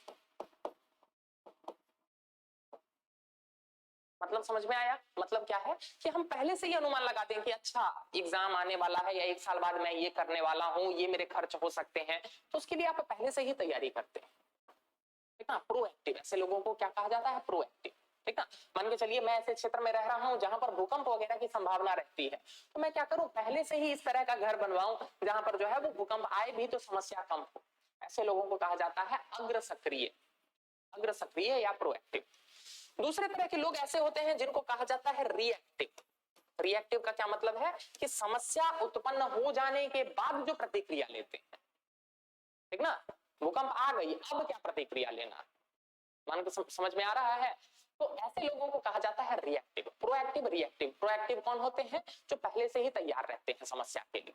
ठीक ना? जैसे मान के चलिए मैं आज कमा रहा हूं, लेकिन मैं उस कमाई में से एक हिस्सा जो है वो सेव कर रहा हूं कि कल मान के चलिए अचानक से कोई समस्या आ जाए, परिवार में स्वास्थ्य किसी का खराब हो जाए, कुछ अचानक से कोई विपत्ति आ जाए, तो उसके लिए पैसा बचा के रखते हैं कि नहीं हम लोग? तो इसका मतलब क्या है कि आप प्रोएक्टिव हैं। दूसरे लोग कौन होते हैं? रिएक्टिव, कि जब समस्या आ गई है अब जुगाड़ खोजते हैं क्या कि अब क्या किया जाए, कहां से पैसा मांग ले, कहां से कर्ज उठाएं। ठीक ना? तो राजकोषीय सक्रियतावाद का सिंपल सा ये मतलब होता है कि गवर्नमेंट जो है वो प्रोएक्टिव है, सक्रिय है, राजकोषीय नीतियों के प्रति पहले से ही एक्टिव है। पहले से ही एक्टिव है का क्या मतलब है? आप लोगों को मैंने बता रखा है कि अर्थव्यवस्था जो है वो हमेशा चक्रीय रूप में चलती है। ठीक ना? इकोनॉमिक बूम के बाद स्लो डाउन और बस्ट और रिसेशन आता ही आता है, और फिर से रिकवरी होती है, फिर से अर्थव्यवस्था ऐसे ही चलती है। याद आ रहा है? मैंने ये पूरी कहानी जो है वो आप लोगों को समझा रखी है कि अर्थव्यवस्था ऐसे चढ़ती है, फिर स्लो होती है, फिर नीचे चली जाती है, फिर से वापस से रिकवरी शुरू होती है। तो अर्थव्यवस्था आएगा ही आएगा, इसी को तो कहते हैं, इसी को तो कहते हैं इकोनॉमिक साइकिल, अर्थव्यवस्था का चक्र, कि बढ़ोतरी होगी, फिर कमी होगी, फिर गिरावट आएगी, फिर से रिकवरी होगी। ठीक ना? बूम, इकोनॉमिक बूम इसको कहते हैं। इसके बाद क्या कहते हैं? स्लो डाउन, फिर क्या कहते हैं? रिसेशन, और फिर क्या कहते हैं? रिकवरी। ये चक्र चलता रहता है निरंतर, बहुत डिटेल में बता रखा है, आप लोगों को समझा रखा है। ठीक ना? एग्जाम्पल के साथ समझाया था कि आप मोटरसाइकिल चलाना स्टार्ट करते हैं तो धीरे धीरे आप स्पीड बढ़ाते हैं ना, तो आप आगे भी बढ़ रहे हैं, साथ साथ आपकी स्पीड भी बढ़ रही है, तो यानी कि ये बूम वाला फेज हुआ। फिर जब आप गाड़ी स्लो करने लग जाते हैं तो क्या होता है? आप आगे तो बढ़ रहे हैं लेकिन धीरे धीरे आपकी स्पीड कम हो रही है, then it is the phase of slow down. क्या हो रहा है? धीरे धीरे अर्थव्यवस्था की स्पीड कम होती जा रही है। फिर आता है रिसेशन का फेज, जिसमें आप नेगेटिव चले जाते हैं, और फिर नेगेटिव के बाद कहीं से तो फिर से आप सुधरिएगा, तो इस वाले स्टेज को क्या कहा जाता है? रिकवरी। तो राजकोषीय सक्रियतावाद, राजकोषीय सक्रियतावाद की नीति ये कहती है कि सरकार जो है वो एक्टिवली पार्टिसिपेट करे अर्थव्यवस्था को संभालने के लिए। अर्थव्यवस्था को संभालने के लिए वो क्या करे कि पहले से ही एक्टिवली पार्टिसिपेट करे। तो हम क्या कहेंगे कि राजकोषीय सक्रियतावाद की नीति का अनुसरण किया जा रहा है। यहां तक बात समझ में आ रहा है ना? अलग अलग देशों में जैसे देख लीजिए ना, अभी जब कोविड आया था तो सारे देशों की जीडीपी जो है वो नेगेटिव में घुस गई ना। भारत में एक क्वार्टर में लॉस पता कितना था? 23.7%। यानी कि पिछले साल, पिछले क्वार्टर में यदि आपके पॉकेट में 100 रुपया है तो अगले क्वार्टर में उसमें भी 23 रुपया घटा लीजिए। बात समझ में आ रहा है? यानी कि 77 रुपया ही बचा है। तो जब भी इस तरह की परिस्थितियां आती है तो सरकार के पास पैसा रहना चाहिए ना, पहले से बचा के रखोगे तभी तो इस टाइम पे जो है तुम खर्च करोगे और अर्थव्यवस्था को समर्थन दोगे। बात समझ में आ रहा ना? ऐसी ही नीतियों को कहा जाता है राजकोषीय सक्रियतावाद की नीतियां। बात समझ में आया? राजकोषीय सक्रियतावाद का मतलब समझ में आया कि जब कभी विपत्ति में पड़े तो सक्रिय रूप से भागीदार बन सके, सक्रिय रूप से प्रोएक्टिवली जो है वो गवर्नमेंट उसमें पार्टिसिपेट कर पाए, तो हम क्या बोलेंगे कि वो राजकोषीय सक्रियतावाद है। ठीक ना? तो राजकोषीय सक्रियतावाद आज यहीं तक रखते हैं। हम लोग क्या देखेंगे?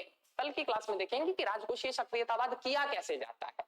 किस तरह से जो है वो इसमें क्या क्या गवर्नमेंट जो है वो स्टेप्स लेती है, क्या क्या करना होता है, एज अ कॉन्सेप्ट समझ में आ गया ना फिस्कल एक्टिविज्म का मतलब क्या है, ठीक ना।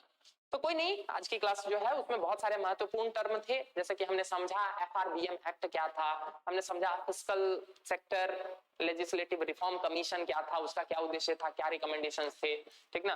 फिर हमने देखा राजकोषीय सुदृढ़ीकरण किसको कहते हैं, और हमने देखा फिस्कल एक्टिविज्म या राजकोषीय सक्रियतावाद किसको कहते हैं, ठीक है।